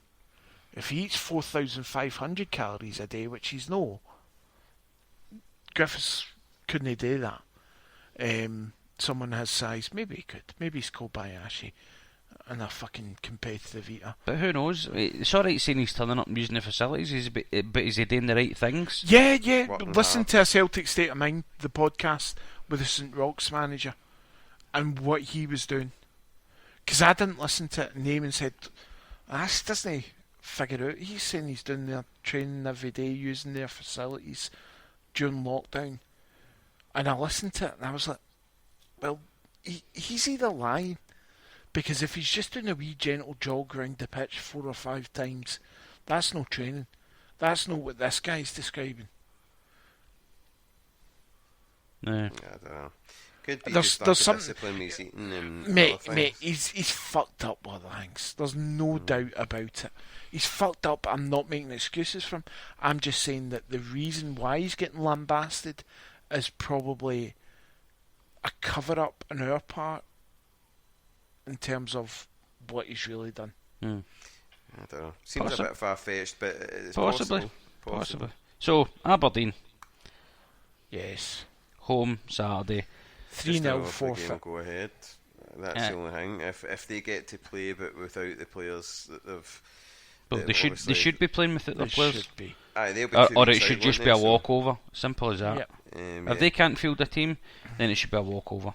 That's nobody's problem. It's no St Johnson's problem, Hamilton's problem, or Celtic's problem. And once again, I'm amazed reiterate that we're this. getting into the start of the season without this all set in stone. Yeah, and without the fans knowing, and without the fans being told. Exactly.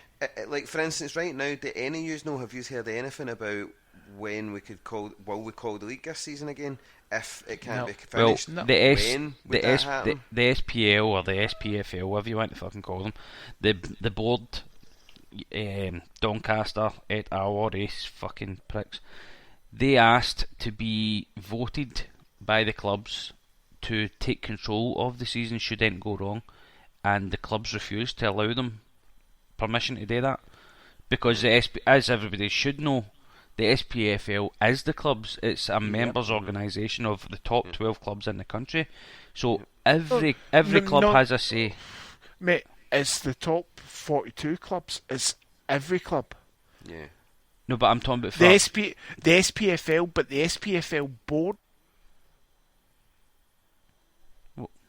Where's he went? Don't know. Sorry, it's all the clubs in the senior league. It's all 42 clubs. Yeah, but hence why they had the vote. Aye, but not concerning the top league. It's no concerning the top league. It's just the top concerning 12. the top leagues, it is. Yep, I'll give you that. Yeah, that's what I'm talking. They were asked the top 12 clubs were asked to allow Doncaster and Co to leave it to us, and we'll deal with whatever problems arise for the season. And the clubs said no. The clubs voted and said no. As we figured out, in the Scottish Cup, if you can't provide a team, it's a 3-0 walkover. Yeah. In league seasons before, if you can't provide a team, and in just about every other league in the world, if you can't provide a team, it's a 3-0 walkover. I think St Johnstone should be honestly fighting that to fuck. Can I honest? But why haven't these things been set in place? Because we know Mick, how congested the fixture list is. We you've know asked, that there's going to be problems. You've asked the question that is so I didn't think of, is so fucking obvious and should have been set out. Yeah. And you've got to ask, why the fuck are they not? Because they are shit scared of making a the thing as well that's annoying me is the Huns have got away with the stuff that they done for the testing. They've got away with it completely. It's not even been fucking mentioned that they'd breached protocol. Somebody else had done it. I'll be back in a minute, boys. Somebody else had done it. Who is it? With the Huns? I think it was Dundee United as well, because they were playing them that they were day. playing them that day. So them as well had... was it no Motherwell? I thought it was Motherwell. It was Motherwell. It was Motherwell, not Dundee United. Motherwell, they've had fucking nothing said to them. So when you're letting these teams away with these incidents and another team going fucking there, and then you're just going, we'll just restructure that game to St Johnstone's cost again. See if the Aberdeen players hadn't had a positive test, nothing would have been done there either. Even if the picture had leaked, nothing would have probably been done. This has only become a big deal because two of them actually got it. Yep. So no, look, it's staggering to say this, but like, if it hasn't been sorted out, which I'd be amazed at before the start of this season, that they hadn't thought of all this stuff. Well, all has to be agreed on, mate, and the season's already started. Who the fuck's going to agree to that now? Who the fuck would agree? Would Rangers agree to that, or they knew something would probably come round to them? Would they agree? Would they then agree?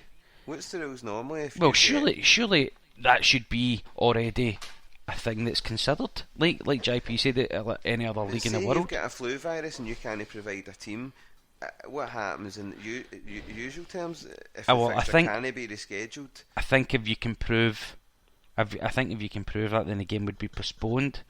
Mm-hmm. But with this COVID thing, I mean, there is obviously protocols. I think there could be instances where teams could maybe pick it up off each other, and then it wouldn't be their fault. It would be out with control. Mm-hmm. Then you could differentiate and say, look, this has been a wee bit of an issue, so you can cut them a bit of slack that way. But how do you differentiate though? It's so hard to. Yeah. Well, but it's been proven for the Aberdeen boys that the bar that they were linked to is the bar. Right. Okay, but what if St Mirren plays St Johnstone, right? I think it would be no matter what the conditions. If you can't field the team, you're just forfeiting the game. No, I would agree with that. What if? Yeah, I'd agree with that. But what if St Mirren plays St Johnstone, right? And there's two players for each team that have the symptoms, everyone else tests positive, and there's no sort of common denominator in terms of where it came from. What if it just naturally occurs in the world? It's parents, it's just everyone else. Aye. The Wayne's bringing it home to school. Yeah, or nursery, because my wee boy's back at nursery. Well, my wee man, he's back part time at the childminder, so. But they spend most of their time outside, to be fair. She's trying to keep them out in the garden and go on walks and stuff to the best of her ability. God bless her. I think it's just a blanket rule that no matter it's unfortunate. Scenario, it is unfortunate, you but just forfeit if you can't put a team together. Yeah, I mean, and they should be afforded. I think because of this, they should be afforded. If I don't know how it works with your squad and how many are named or whatever. If they can just bring in youth team players, then they should be allowed. You should be allowed the flexibility. I think they probably are allowed to play them anyway without registering them. But if they weren't, for talking sake, then they should be just for this season anyway. Yeah, and it's just going to be a weird season. Unfortunately, it's probably, in our fans' mind, the most important season that we could ever dream of. Yeah. Aye. And it's obviously off the back of getting 9 in a row and none of us fucking witnessing it. Yeah, and I'll tell you what, I've said this many a time, you had the Huns protesting, but the real fans that have missed out are the Celtic fans. We've missed lifting 9 in a row. Yep. We've missed a quadruple treble in the same season, which it might happen, we'll still get the Scottish Cup, but it won't feel the same. No, it won't. It won't. And this season, I think it's a lottery, man, as to whether when it gets finished, how it gets finished, whether it gets finished. It's potential chaos. But what we need is just every country to pull together. I mean, it's hard. It's really hard at times, man. But if we want these things in life, we need to fucking just screw the nut. We need to screw the nut. Everybody needs to screw the nut. Players are just going to have to, like Lennon says, it's going to have to be training, home, well, game. What he's done this week as well is he's told the players that none of them are going to restaurants or fuck all now. So, so they've Celtic are certainly treating it with the respect it deserves. Well, we know the majority of them are, but Celtic know how important this is. But the SPFL have to stand up and go and have a right good look at themselves, because, like you're saying, Mick, that should all be set in stone. Yeah. And it shouldn't take the Scottish government to get involved and go blah blah blah. They should be playing no part in any discussions regarding games being finished, because the season's playing. The season's been agreed that we can play. Now, the SPFL should be then going, well, you were fucking told the consequences. Now, if you cannot field a team, then it's a walkover. Well, if they can field a team, then fair enough. But there's no way the game should have been postponed against St Johnstone. No way. The chaos that's happened over the last 3 months in the game, right? And in particular, let's just say the Scottish game for the minute. But world football, world sport. But the chaos that's been caused, you would think, going into this season with this thing still lingering and with the delicate situation that we're all in about what happens going forward, the delicate situation we're in terms of the future of financial health of lots of the clubs, you think we might have had a conversation about, right, what happens if? Do you know what I mean? Aye. And it just is staggering to me to think that there doesn't seem to be any. I mean, unless there is, and we just haven't been told it. But there should be more communication. Fans should know going into this. What happens if your player? If you have a few players, you get a wee cluster in your dressing room, you can't play games? What happens? What happens if the season has to end at Christmas? When's the cut-off point for it being null and void, or where's the cut-off if it's will the league title be decided? We should not be getting into this season 2 or 3 games in now, sitting here going no knowing the answer to any of these questions. Aye. That's not good enough. I think, like we said earlier regarding the 50%, like you've played home and away, but it's easy to say that now because you can then go, you've played home and away, but that's you just guessing as well. But half that's of the you just saying that's what you would accept. But half the actual? But half of the season's still to go. Whereas Celtic's position, we only had 8 games left, and it was more or less a cast-on certainty. We were winning the league. It was the bottom end of the league, which was the issue. About 45% of the season's still to go. It's how can we get that question answered? Honestly, what is the plan? What is a fair judgment? We've gone back home and away, 22 games is probably JP, what did you say fair. there? I said, well, home and away isn't 50%, which you said half the games, mate, because we play 38 games a season, 22, 11, 19. What is the current rule? Is about a cut-off? 55%. Well, there was always the rumoured 75%. That was mooted in the press. Now I don't know if that was true or not, or made up, but I think I would go 75% normally, but I think because of the situation we're in, then I would say home and away. If you played 22, then that's enough for me. Whether it's in our favour or not, I think if you're going to keep a league viable, Mm. rather than have no winners for a season. And as I said, as much as it pains me, even if it's them, no, fuck, null and void. If it's them. If it's good enough for them, it's good enough for us, eh? It's just No. piss on it. That we're even It's not good. This going into But this season. but all I could say is the argument. Whereas if they said, well, there's only been 22 league games played, and just say they were a goal better off than They're us. not going to be miles ahead of us. No, after but if they were a 22, goal if they were better ahead. off, if they were a Yeah. goal better off than us, I would say I don't like it. I hate it. But Stopping the 10 that way would be pretty painful, JP. but the thing is, mate, stopping the 10 that way in a normal season would be, but we know the situation the world's in, Aye. and we just know it's different. It doesn't just extend to It's Scotland, no, know what I mean? it's no normal. No. None of it is fucking normal. It's shite. Right, It's shite for everyone. we'll move away from that, and we'll move on to our last section. Well, the Fantasy Fives. Will we give the answers to the question first? Is there not any other business? Well, we've got any other points that we want to make. Will we do that first? Yes. Right, well, I'll let JP start, because we'll just entitle this wee segment any other business that you want to bring up randomly. Can be about anything that we've not talked about in the show that's just came to your head. On you go, big man. 33 years as a season ticket holder, sat in many bits. Invested my money this year. Threw away my money this year. Yep. Which I'm happy to do.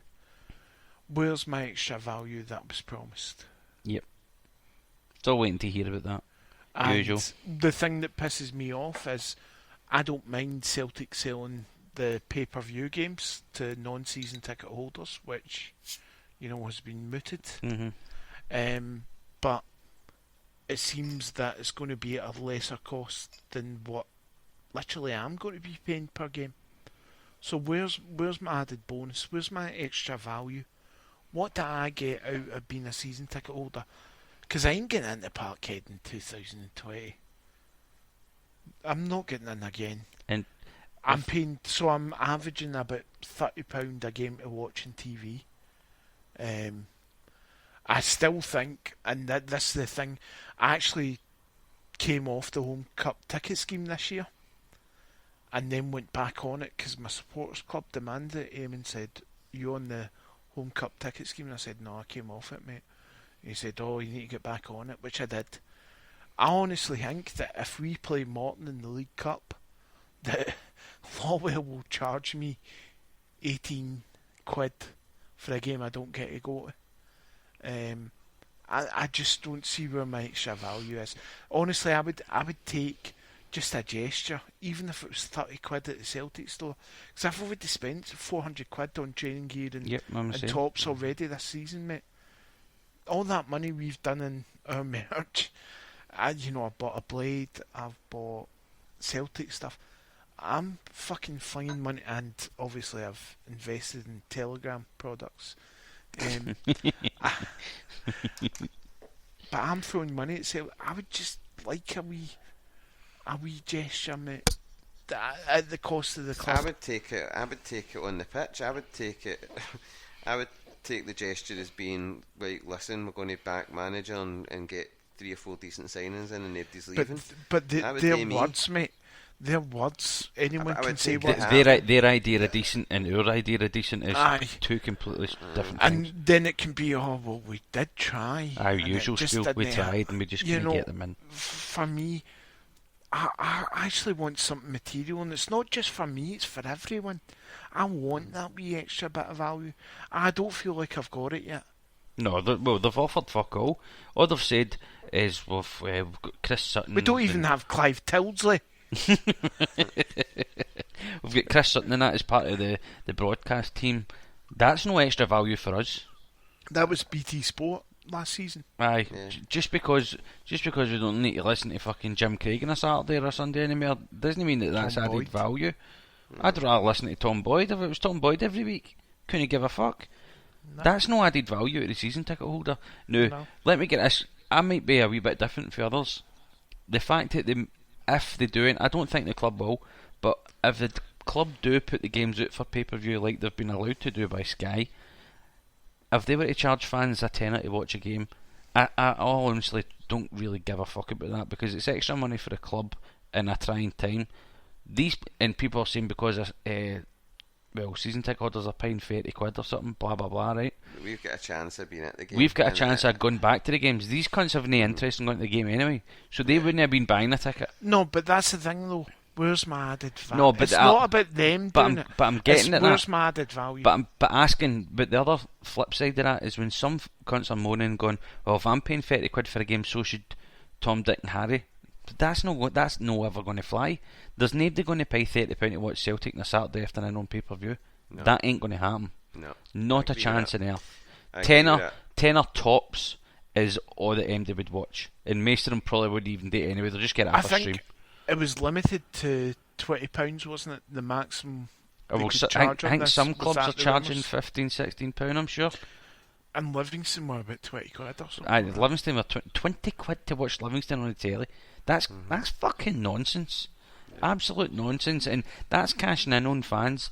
Whereas a tenner's fine. I wouldn't even care if it was non-season ticket holders getting it fritted. That doesn't bother me. What does bother me is there's no clarity for season ticket holders as to, right, well, we've already taken away your right to get a refund next season, right? Now Motherwell have already stated whatever games you missed this season will be deducted after next season ticket. That's clarity, and that's a team who don't make anywhere near as much money as we are, or are reliant on as much money as we are. Can I just say that's my one regret? I wish I'd taken my refund last season. I wish you did. Do you know what? I was the whole, oh no, I'm going to be the fucking Uber Tim, right? And that was and this is where I deserve to get, oh, you're a pure fucking Celtic die, you're a fucking stupid cunt. And I wish I'd take my money back from the insurers that Celtic had. Yep. And I fucking wish I had, because I've had no added value yet. I've not even got an inkling of it. I just don't get how they can't tell us. I mean, it's been... When was the deadline for you guys, JP? Well, you know that I was the stupid cunt. Remember, I did it in the first few days. But what was the season ticket deadline for the normal? It was May, then it went June the 7th. Well, there you go. Extended. So I think it went 2 weeks, didn't it? I think it went to the end of June. Right, so the end of June. Yep. So over a month has passed, and no cunt is any the wiser as to this extra value that Celtic said that season ticket holders will get. So the season started. The European qualifiers are coming up. What are we getting? Because there's nothing there. I know. And by the way, no. We get the first 3 European qualifiers on our access. No matter what, even if they're on Premier Sports or BT or Sky, whatever, we do get those 3 games. But for me, that's not enough, because we would have got the first European game, as we always do. You always on get our that season for free, ticket don't for you? free. In a cup game. No, we don't get the cup games anymore. Oh, do you? We only get the first European games. And usually a pre-season friendly, isn't it? Yeah, one pre-season friendly. Aye. So you're still... That's not enough. So you take, say we get 2 European games at home, so we get a 3rd European game. That's the freebie. That's not enough. What if they said to you, we'll give you all the 3 qualifiers, right? We'll give you the qualifiers next season, regardless whether you're in the stadium or not, right? And say they gave you a £25 voucher for the shop. Would you take that? Would you think that's acceptable? It's just, for me, it's not about the value, it's about the gesture of being something special, of being a season ticket holder. Someone's been through fucking Mowbray, the end of Strachan, because I liked the first few years of Strachan, Delia. It's just a wee nod. It's not about the value, it's just about feeling a wee... Now maybe that's my own insecurities, and people say, oh, he's fucking got a self-importance thing. What if they made something? What if they made something to give out to season ticket holders rather than giving them money for a shop? What you mean? I don't know. Like a nod depends. Like a nod to 9 in a row, like they done with when the players won the Invincible season. So they made all the players and all the staff. Well, Brendan Rodgers did. He made them that medal thing in the box, and it was only the players that were getting it. Then he insisted that every staff member got them, and every person that worked at Celtic Park. Would you take like a bit of memorabilia? Mate. No, mate. I'd rather go up to the Celtic shop with the stuff that I haven't bought. I've only bought one pair of training shorts. You're a greedy bastard, so yeah. I want. So when I'm paying £40 for a pair of shorts, I want. There's my £25 voucher. They're only £15. Or you wait till the end of the season to use your voucher, and you get the tap reduced for free. Mate, I'm talking about shorts. I bought all the fucking tops. Aye, but I'm talking about if you wanted to keep in a packet for a collector's item for the end of the season. What about topless waitress for your house for the day on match days? No, because we plan to do, between you, me, and Eamon, that we will do the odd home game where we. Hence why I said I've got a empty on Saturday. And I was going into whispering mode again there. No, mate, we could do that. We could get my missus, Lee. I don't think Carrie would be up for it though. The only thing is, I don't want to see my missus' tits. I see them all the time. Do you know what I mean? I would but you know what? You've got that Celtic selfish point of view. I want to see them. Yeah, well, okay, right. And I would obviously look at your missus' tits for a bit. Of course. Wouldn't you rather just? I would love a bird just to come round on match days and just get me my beers for the fridge, maybe some nibbles, walking about. That's it. I just think that'd be a gesture. Right, okay, right, you've painted that scenario. If we can, for one of our get-togethers, get a bird to do that. Can I put a request in? I'm okay for it. Can I put a request in? Any listeners that are interested in doing that, by the way, feel free to tweet. Will we put a disclaimer in this one once we're finished? Yep. Like, we're sorry for objectifying women. It's just we're just having a joke. No, we're not objectifying women. If any men want to do it, because Eamon's gay. If any men want to do it with a he's just not told his wife yet. Well, no, he's about to get married, but if they want to do that, well, I want to put a request in for such occasions. I want them to be fully starkers, right? Right, they can maybe use some body paint, put on kid on pants, right? Right. Shaved muffalina or natural? No, shaved. Oh, I see. I like an Amazon rainforest. Away you go, you dirty bastard. No, mate, I like a full growth. No. I want to find out what's in there. There could be tribes, animals. Are you going for like a fucking bus bag of Golden Virginia? Is that the look you're going for? Yeah, but not right around to the arsehole and perineum area. It stops at the labius. No, I get to fuck. Get with the times, mate. Get with the times. No, mate, I'm pure 70s, 80s. That wasn't even my request. I was wanting one of the wee. I've read this wrong. I was wanting one of the, like when she's bending her to get stuff out the fridge and that she'd one of the wee chrome butt plugs in with a wee diamond thing on the end of it. So every time she bent her, you're like, oh, there's a wee wink there. That's what I'm talking about. Just anybody that would want to do. Oh, here we go. Mick's he's just casting the net out far and wide now. We've gone desperate. Anyone, please. Just anyone. Jesus fucking Christ. Anybody that's not my wife. Send your emails to mickteague at desperado.com. So, right, I think we've discussed Aberdeen in its entirety there. Has anyone get any other business? I actually had something. Mick, have you got in, by the way? No, just ain't to moan about. No. Topless birds thing. Right, well, we're all behind that idea anyway, regardless, right? Yeah. Right, so any other business, and it's not really a point about Celtic because it's not really it's not happening in Scotland. But my wee gripe about anything. Yeah, the last couple of weeks I'm watching fucking shitey English football because I'm not a fan of English football. It's utter pish. and it shows you how bad it is now when there's no fans in the ground.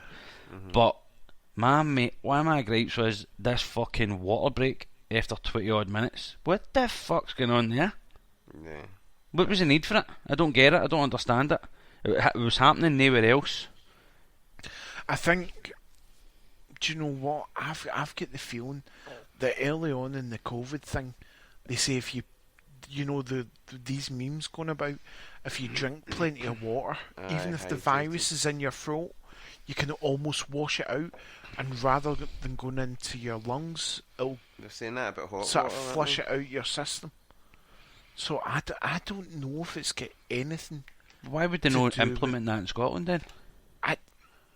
Mikey, I don't. I'm just trying to give you a fucking answer. It makes no sense to me in any way, shape, or form at all. Well, I appreciate your analysis of that situation, pal. Thank you. It was nice. I'll cherish this moment. Right, so there's nothing else to add to the other points. So what we'll do before we go into our Fantasy Fives, we will get the answers to the question from Tim Trivia at What Trivia was the Tim. question again? So the question Four was, players, who were the Scottish four players. Scottish players to score a Europa League group stage goal last season? McGregor. Christie. McGregor was not one. What? Christie and Forrest. Christie and Forrest are one. Yeah. And two. Now I'm struggling. Christie, Forrest. Do you know, Pardon me. I am absolutely fucking wrecked. Brownie didn't, did he? Nope. Christie, Forrest. I'm so wrecked that I can't even think. Michael Johnson. Michael Johnson is one. You've got one left. I don't even know who. I can't even name a fucking Celtic 11. Would you like a clue? Ralston or something. Was it? Do you want a clue? Yeah. He's not at the club anymore. He's not. Johnny Hayes. No. He's Irish, you dick. Scottish, I you know, fucking fuck's sake, doughball. aye. I know, he's just played in Scotland. I forgot. Jesus Christ.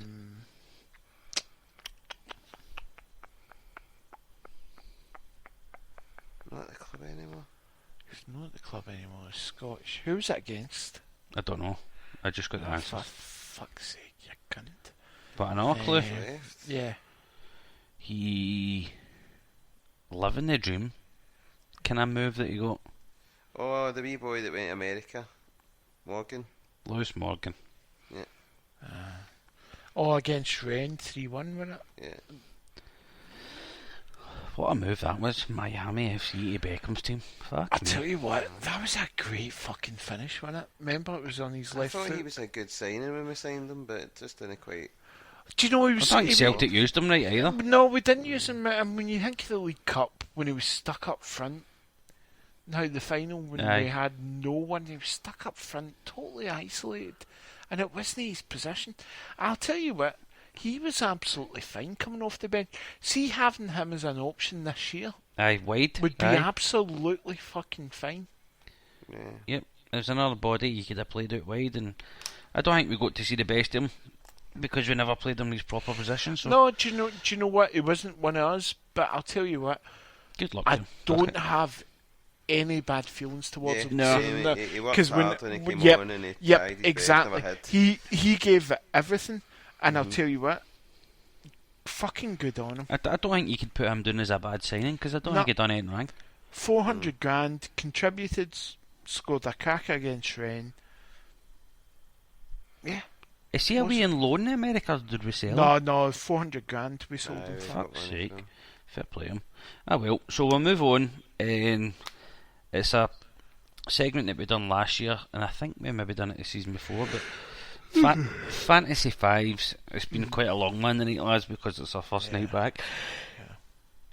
You made me on your cunt.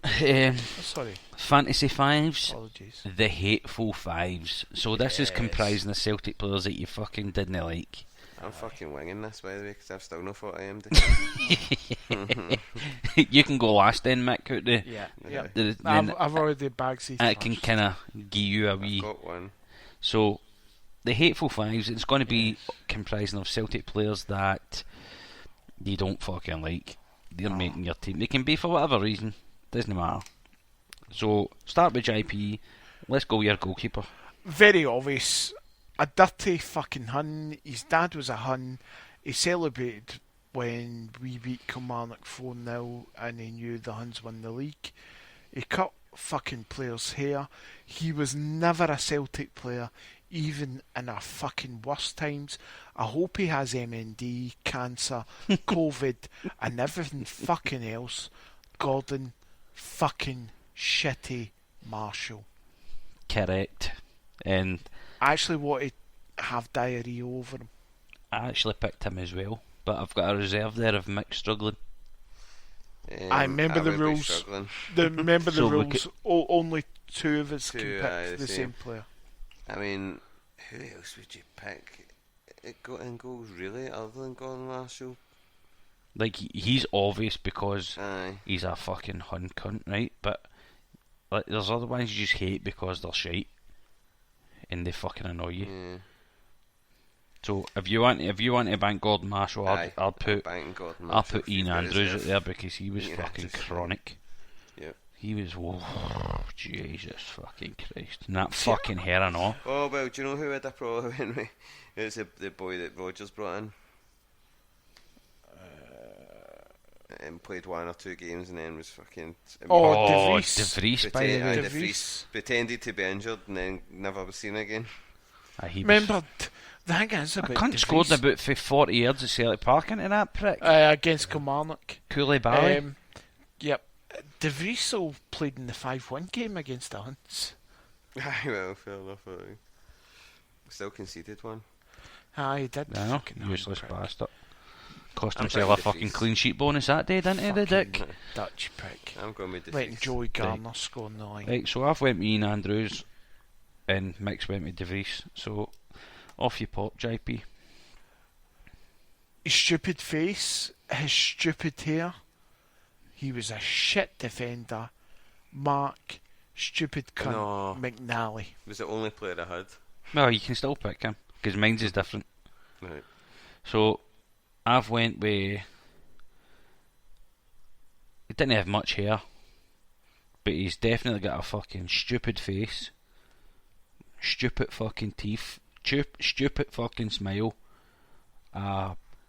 absolute fucking moon unit of a player, man. Chadu an absolute clown. What? Fuck off! Don't even start. Do you not remember he started yard against St Johnson, the 2-all draw? Couldn't give a fuck. That own goal alone cements that bastard in history for being a fucking goon. What an own goal. Outside the box, header. And then had the cheek to smile after it and laugh. And then, to cement things even further, We still drew the game. Go and watch his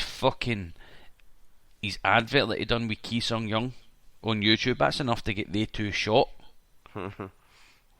Chadu is a wanker, and he's in my team. I hated that bastard. Is a legend. Fucking, he's not a legend in his own house. Not quite up there in my top 10 with Roy Aitken, Timo Weir. I'm just saying, man, how many players? It must have been players that I fucking moaned like fuck about. JP I've heard many. Yep. Yeah. Right, so you went with Mark McNally. No, aye, you did, didn't you? Aye, I went with Mark. Right, so we'll go with midfielders, do JP, or whatever shape of team you want to put out there. Mick, have you got a defender yet? Aye, that was Mark It McNally. was Mark McNally. Or you equal? All right, okay. Just because, when I gave a fuck about other football when I was like 7, 8.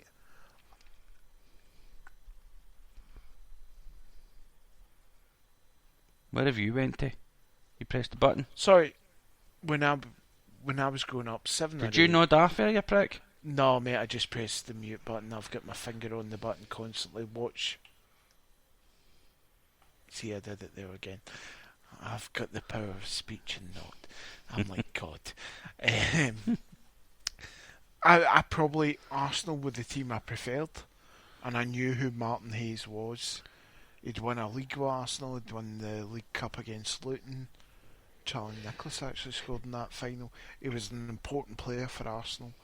You know, when it's all up for grabs now, when they beat Liverpool 2-0, Martin Hayes was a sub who came on in that game, and when we signed him for £500,000, I thought we'd signed the equal of Paul McStay, and basically we signed the equal of Tony Shepherd. And that is really doing Tony Shepherd a disservice. And I fucking hate him. Because it was after the centenary year. I truly thought that my first season ticket was 87-88. And I thought that's what happens. We win the league and the League Cup we don't really bother about. And no, the guy was a total fucking abject disappointment for me as a Wayne mate, and it hurt me. Was Martin Hayes the one that used to rent the house off I'm trying to think who the other player was. He used to rent the house up in Westerwood, up for me. And when they eventually kicked him out, the house was a fucking mess. It was a big mansion up in Westerwood, I know. I'm trying to remember who that was. If it was Martin Hayes or somebody else. Don't know, mate. But for me, Martin Hayes, utter shite. Hate the cunt. For the money we paid, 14 games, and from what I've read, he came to Celtic still at a very early age. He was in his late 20s, plenty of football ahead of him, and it almost seemed like he came up here and gave up. Yeah. Just his attitude. It was a Billy McNeil signing.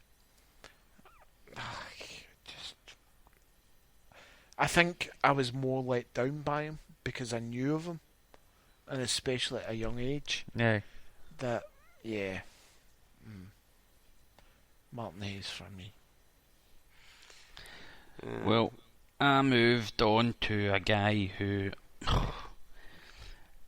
it was just I think a sign of our times.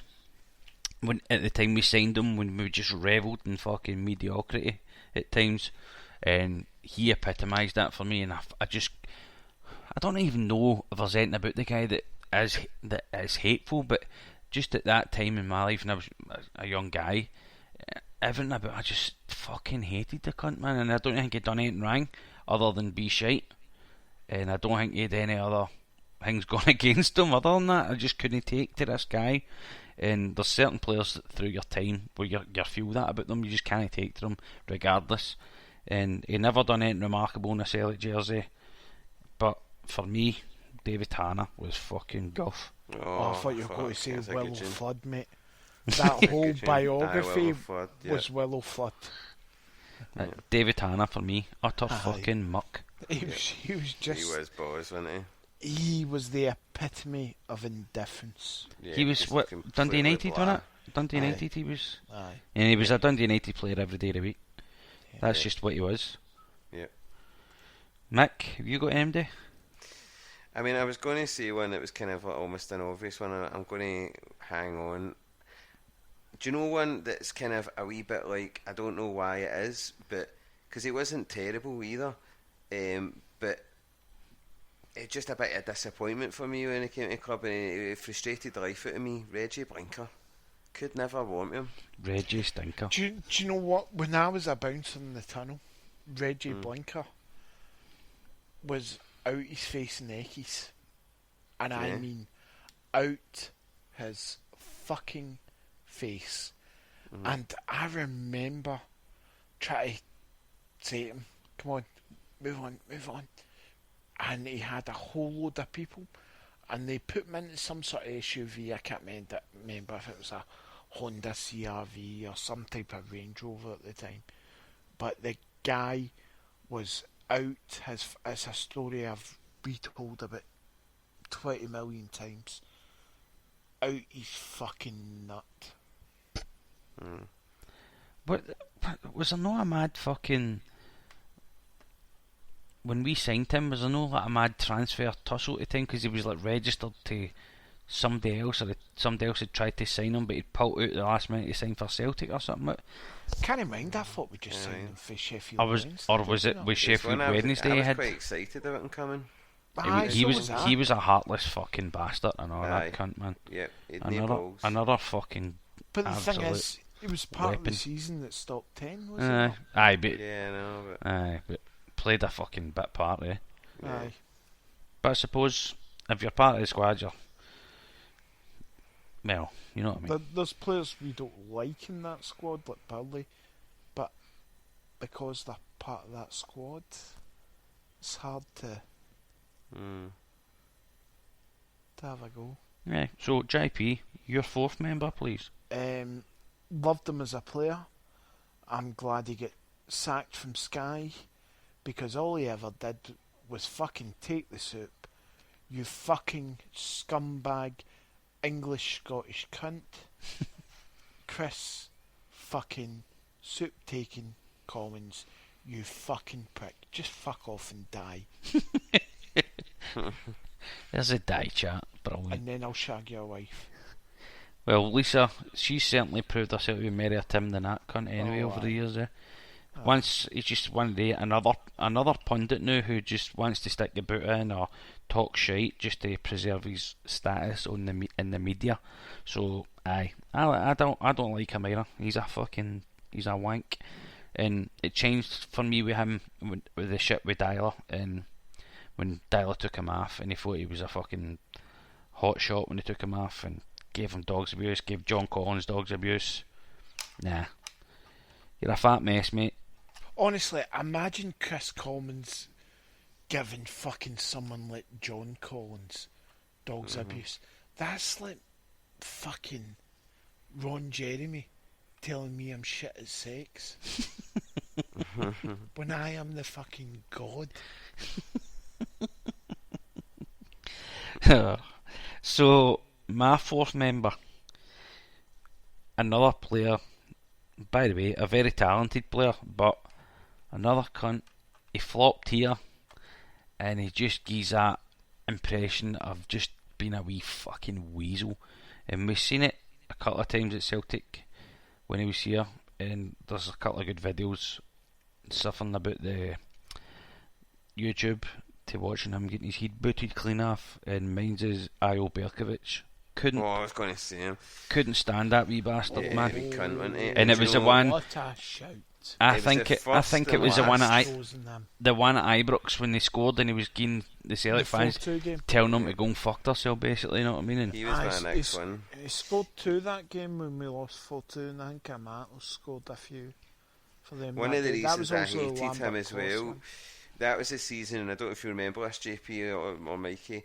I queued up to get the new top that year, and it was 2 different materials for the white and the green hoops, and they ended up getting recalled because they were bobbling like fuck. And they replaced them, they changed the material. But it was the first time ever that I'd paid to get somebody's name on the back of my jersey. I was never one for having a name on the back, and I got whatever his number was it number 10, Berkovic? I can't remember. I got his name and number on the back of my top, then it got recalled, and then I paid for it again, and fucking what a flop he was, man. Aye, an absolute flop. And I had high hopes for him and all. He was good, like I said, a very talented footballer, but just a wee spiteful, horrible wee prick. Do you know what? Hartson got it fucking right. Oh yes. Put his right foot on his fucking chin. Oh, that was a belter. I like to watch that now and again just to make myself feel better. The only thing he got wrong was he didn't fucking stamp in his head right after it. That would have been 5.5 million saved. Yeah, easy. So, Mick, are you going with Berkovic for that, man? No, I better. You going to mix it up? Even though he's a defender, Adam Virgo. Aye.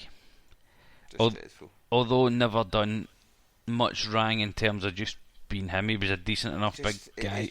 He was fucking dish. It was just like he epitomised for me where we were at that stage, and I think, I don't care what MD says, I think at that point in time, because he was bought off, was it Mark McGee when he was at fucking Mark McGee at Brighton by Shacken? I think that was a backhander.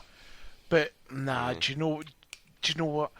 It epitomised the club after the Martin Neal era, where we downsized. But then again, we were the most successful in Europe.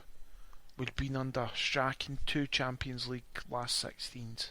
Yeah. Which I would argue is more successful than a UEFA Cup final. Nah, not having that. A European Cup final is a major thing, man. But Martin O'Neill couldn't get us through the last 16 in the Champions League. Martin O'Neill got us there once, did he not? Nope. Only Lennon and Strachan twice have done it. Is it? Oh. Yep. I thought Martin O'Neill did it once. No, he didn't. No, because that was the season we get robbed. We get put out on 9 points, wasn't it? The Juventus one. Juventus year. Aye, that's right. Nah, I would still take I'd take European final where the 2/16s. Nah, I would rather be higher in the elite competition than the secondary. I'd rather have a chance at winning something.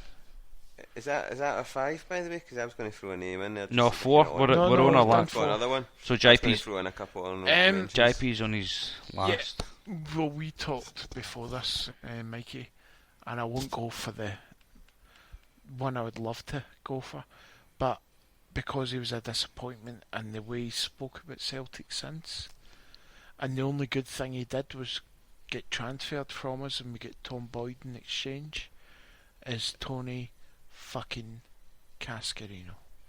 Massive flop. Massive flop. Decent player as well. Hate the cunt, had a brain tumour, unfortunately it was benign. Well, my pick, and I'm pretty sure the way Mick was talking there, that there's going to be a couple of honorary shouts to make the team that didn't quite make it. We've all got our reasons why we didn't include them, but for me, listening to this bastard again today, I just can't no pick him because I cannot stand this bastard. He condones cheating against the club. He's got no problem with people diving. He's guy's a fucking weasel-faced wee cunt. Andy Walker, the guy is. He was on my list there that I was coming up with while you were talking. Just going back to the Aberdeen thing, he was on during the week saying that the league would be compromising its integrity if all of Aberdeen's games weren't rearranged. I'm like, how the fuck can you rearrange 3 full fixture weeks to suit one team because the players have been dicks? How's that compromising integrity by bowing to one team? Do you know what? And it's stupidity as well, because as we've all said, as we all recognise, it will happen to just about every team. And the league, the 2021 league season, if he has his way, will run to 2022. And the thing is, do you know what? What he does, and we were talking about this, and I said, "Oh, what to pick him, Mikey," and I didn't. Is he actually sours my memory of the centenary season because he's such a wee weasel rat. It's hard cunt. to watch. He's not a Tim, by the way. He might claim to have been a Tim, or people can say he was a Tim. He was a mercenary. He is not a fucking Celtic fan, because no Celtic fan would act the way he's acted towards Celtic. Not in your fucking life. He's a weasel, he's a rat bastard, and he's got a massive, massive chip in his shoulder, and other than that, he's just a dirty, cheating wee cunt. Yeah. Charlie Nicholas is just a fanny that talks shite. He's just a fucking idiot. Andy Walker's a cunt, no. To be fair, but I'll go off in line and say this. Charlie Nicholas has a rightful grudge against the club, and obviously I'm not going to mention that on here, and I'll tell you why.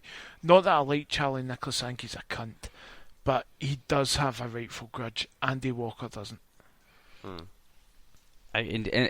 He's actually a stain on Celtic's history, Andy Walker. He's a stain. He is a stain. An absolute do you know what? Wank stain. This is how much I hate the cunt, that I can go Burley more. See, I was going to pick Burley, and then I just refused because it was part of the when I watched the 98 New Year game, I can still celebrate Burley's goal. See, when I watched the 87-88 Dundee clincher, and I see Walker One of go my favourite round games. Bobby Geddes.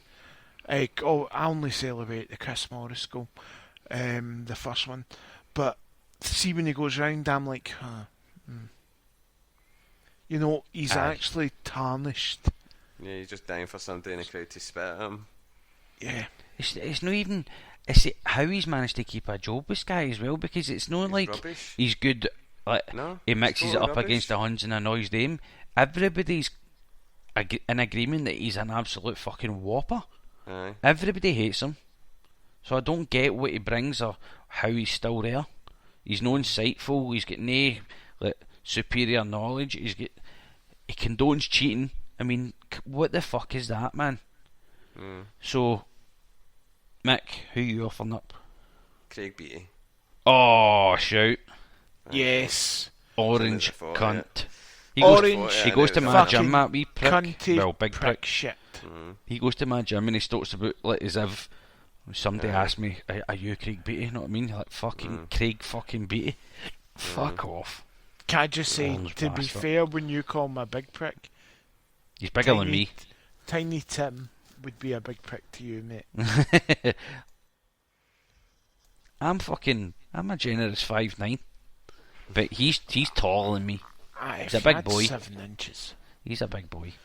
But by the way, I meant to tell you, last night when I was at the Bovril Bridge, Scott Allen was in. He popped in. My pal. Did you stab him? I didn't. I just looked at his handsome face and he walked away. He just went briefly in to pick something up and then fucked off. But he did a lovely big melt. Did someone fart there? No, it's my leather chair beside at my breakfast bar. So I say leather chair, leather stool. So he popped Not in. your Chesterfield, no. No, I know my Chesterfield. That's part of family in your house, Tory boy. So So, Mick, what was your honorary shouts for names? Well, a couple I'll mention. Andy Walker was mentioned. Prick. Blackman. Andre Blackman, what have you got against him? He was just shite. They're just shite. That's it. Blackett as well. Oh, here there's Tyler Blackett. there's a recurring theme here, Mick. I think you just need to get your Mick inner racism out. They fucking black players that play for us, and they picked Reggie Blinker and Ori, cunt. He did. So Tyler Blackett, Mick. Aye, Tyler Blackett. Rapey. Just because he was shite. Genuinely shite. Just pure shite. Andre Blackman, shite. Yes. Reggie Just Blinker, Danny shite. Fox. I thought he seemed cocky with his tattoos and all that. I thought he was good looking. Can't be bored to him. That was another one. I didn't hate Danny Fox. I thought Danny Fox was alright. Ah, It was a strange one, that was a strange 6 signing. months, wasn't it? And then we got more or less what we paid for him back. Just Did he go to Southampton? Was that? think so, or Burnley or some shit like that. Or was it Burnley we signed him for or something? He Ross did end up Wallace. at Southampton. Oh no, Ross Wallace made a good career. Ross Wallace was alright. And he made a good career. I thought down the Celtic should have kept the Championship. hood of Ross Wallace when they let him go. Oh, do you know who's a cunt? Him. The one that plays for Dundee, is it? He plays for me. Oh, McGowan. yeah, McGowan. Paul McGowan. Wee Gowser. Aye. He seems like a wee cunt. He played for my dad's football team, that. Did he? Paul I McGowan, aye. actually met him on a night out, and I think it was in Airdrie. I was chatting away at him. That's it. That's it. That was it. There was. It's not an I thought you were going to anecdote. confirm or deny that he was a cunt. No, I can't remember the conversation. It's not one of my best anecdotes or going in the autobiography. It's I don't think it's going to be a highlight show and no, for it's the just podcast. it's just a statement of fact. Fuck's I sake, eh? do remember chatting away to him. Aye, Aye. Oh well. That was in small. Aye, He's he's as, wee. he's as ugly as he looks on TV. But I can't add really any more. That's about it. wish I Like I could. said, I was going to pick Burley, but he helped stop the 9, so that got him a reprieve, and he's actually been no too bad since he's been off our screens anyway. I would add Machiavellian is But horrible. we spoke about him, but he's just a fucking idiot rather than Aye. being hated. Know what I mean? But he's just been fucking stupid these days. Aye. Sent me a message on my birthday. Oh, he did, didn't he? Yep. So did I, but he didn't mention me. Yeah, that's out of order, mate. I think you said. Star of We Shall Not Be Made podcast. No, I did get an honourable mention in the WhatsApp chat. It said you naming are the two most out of it. Aye. Well, without doubt, and maybe my eyes were Machiavellian, going of course, left, right. Aye, you were fucked. Yeah. Most of JP's birthday message was him explaining what he was doing and why he was thinking it and what he was going to say. Like, it was just going, so yeah, I don't know what to say other than yeah. I mean, yep. So it's your birthday, and you'll probably be doing something, but then maybe you won't be. Lee will take care of that. Now, just pure. It was just an absolute and then I ramble. wished other people and then happy birthdays. And then it got to Eamon, and he was just stood at a wall as if he was like a hostage video. Just he was clearly fucked. Like you could just see it, like completely fucked in his. But I used to were definitely the most wrecked. Yeah, I had maybe taken some Colombian influence. I knew it was you, Alfredo. Yeah. So, gentlemen, we've rambled on for over 3 hours now. No, we haven't. Yes, we have. Going by the watch on the recording thing. Okay. And it wasn't even me this time. It wasn't even you, it was just always talking pish. So, that's about it. We're going to wrap it up and move on. Okay. So, thank you for your involvement tonight, guys. It's been great. Welcome. I've been fantastic. Cheers, You've played a blinder. Yes. Yeah, it's about time some Tim today played a blinder. Oh. But we'll get this one fired out, and obviously thanks to everybody, Trivia Tim, and everybody for asking us to hurry up and get a podcast back out. We appreciate it. Again, give the page a like on Twitter. We Should Not Be Moved podcast. Just get a wee search if you don't listen, or sorry, if you don't follow us on Twitter yet. And obviously we've got our own wee merchandise stuff on the go, boys stuff on Twitter, BHOYS obviously. Give that a wee a wee look. There's also a wee discount on the go now, JP. Yes, boys stuff 30. And but you get 30% off everything. It's only available to the 11th of August, which is Tomorrow. Tuesday. And this will probably come out in the 12th. This will go up after it. This will probably come out in the 12th. So I think what we'll do, we'll just extend it to the weekend, right? So that our listeners can get a wee dig at it as well. How far away are we for the medal keyrings? Oh, the medal keyrings should be here next week at some point. They're still a week or so away. So I'm not involved in boys stuff, but feel free to contact me about the topless barmaid thing. That is an honest, genuine offer. Yes, I too. Well, I am involved in the boys stuff, and I would also be interested in the topless barmaid for an anthropological study. and I'm pretty sure if they're required, we could make a product, JP, from our friends in China for such events. No, mate. We could have medal keyrings. We could have medal keyrings as nipple tassels. Oh yeah, well we could just use the existing products, mate. For or magic new scarf for. Can you say if you have pierced nipples, then you're on to something. You're great. Thank you. Well done. Yeah. So Wednesday or Saturday afternoon, I'm available either. Mrs. is working on Saturday, that might be better. Or I've got yours, ain't I? Got yours on Saturday. I've got an empty, mate. Oh, for fuck's sake. JP's empty, so.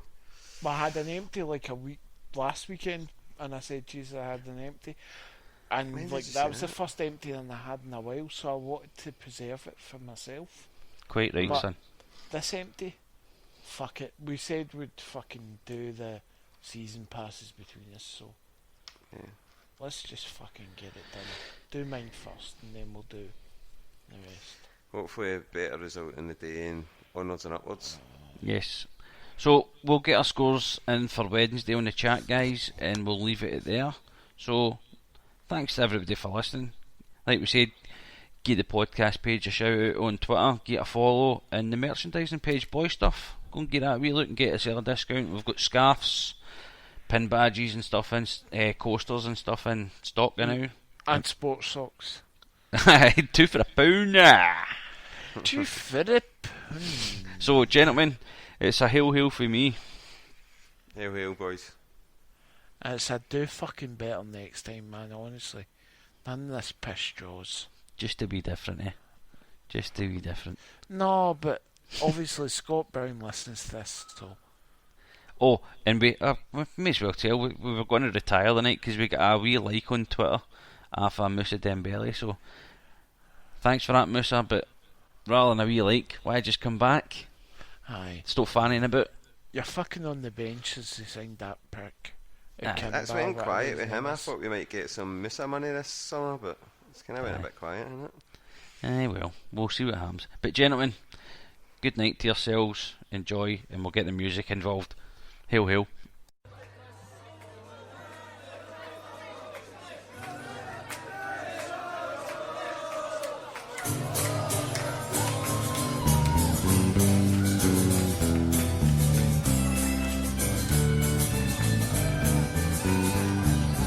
Sad are the homes around Derryon, since lost their giant pride. The banshee cry rings everywhere all around the Shannon side. That city of the ancient walls, unbroken treaty stone, undying fame surrounds your name, shone south from Gary Hall.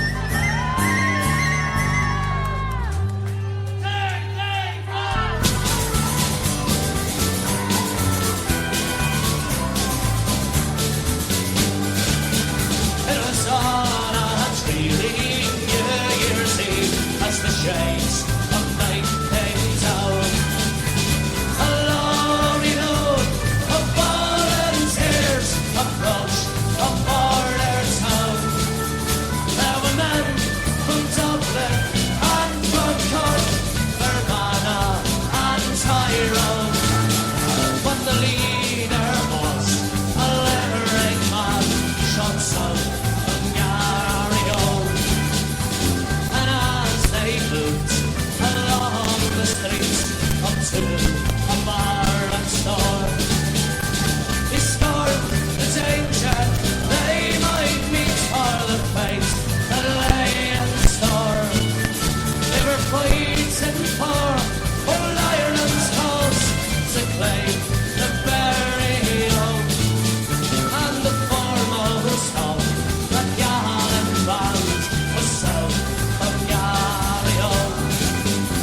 The sergeants he foiled the daring plan, he spied them through the door. With the Sten guns and the rifles too, a hail of death did roar. And when that awful night was o'er, to men this cornerstone, there was one from County Monaghan and one from Garryowen.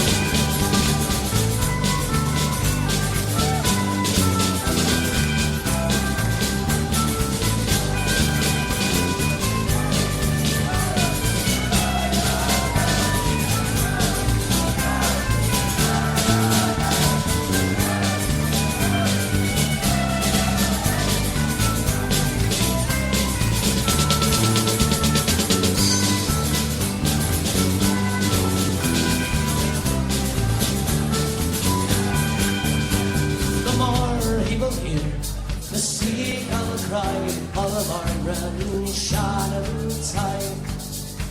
We fell beneath another northern sky, brave O'Hanlon by his side. They've come to join the gallant band of London's fierce and sound. Another martyr for old Ireland shall sound from Gallio.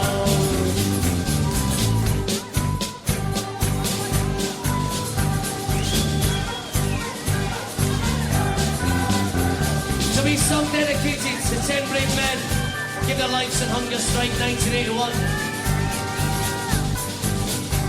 For Ireland's bravest men, we must be united and manly of the 10. England, you're a monster, don't think that you have won.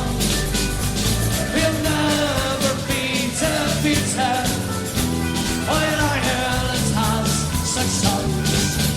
And those 3 blockaders send brave young Irishmen they hunger him for justice while the young lives have the way for the rights as Irish soldiers and to free their native land. They stood beside their leader, oh, the gallant Bobby Sands. Now they mourn choosing Wallahi, brave and preach in Armagh hills. In the narrow streets of Free Derry, they miss O'Hara still. They so proudly gave their young lives to break Britannia's hold. The names will be remembered as history unfolds. So read the roll of honor for Ireland's bravest men. We must be united and manly of the 10. England, you're a monster, don't think that you have won.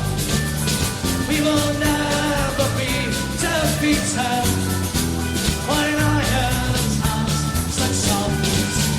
Through the war-torn streets of Ulster, the black flags that sadly wave to salute 10 Irish martyrs, the bravest of the brave. Joe McDonald, Martin Wilson, Kevin even dark at sea. They gave their lives for freedom with Thomas McElwee. Oh, Michael Devine from Free Derry, you are the last to die. With your 9 brave companions, with the martyr dead you lie. Your souls cry out, remember.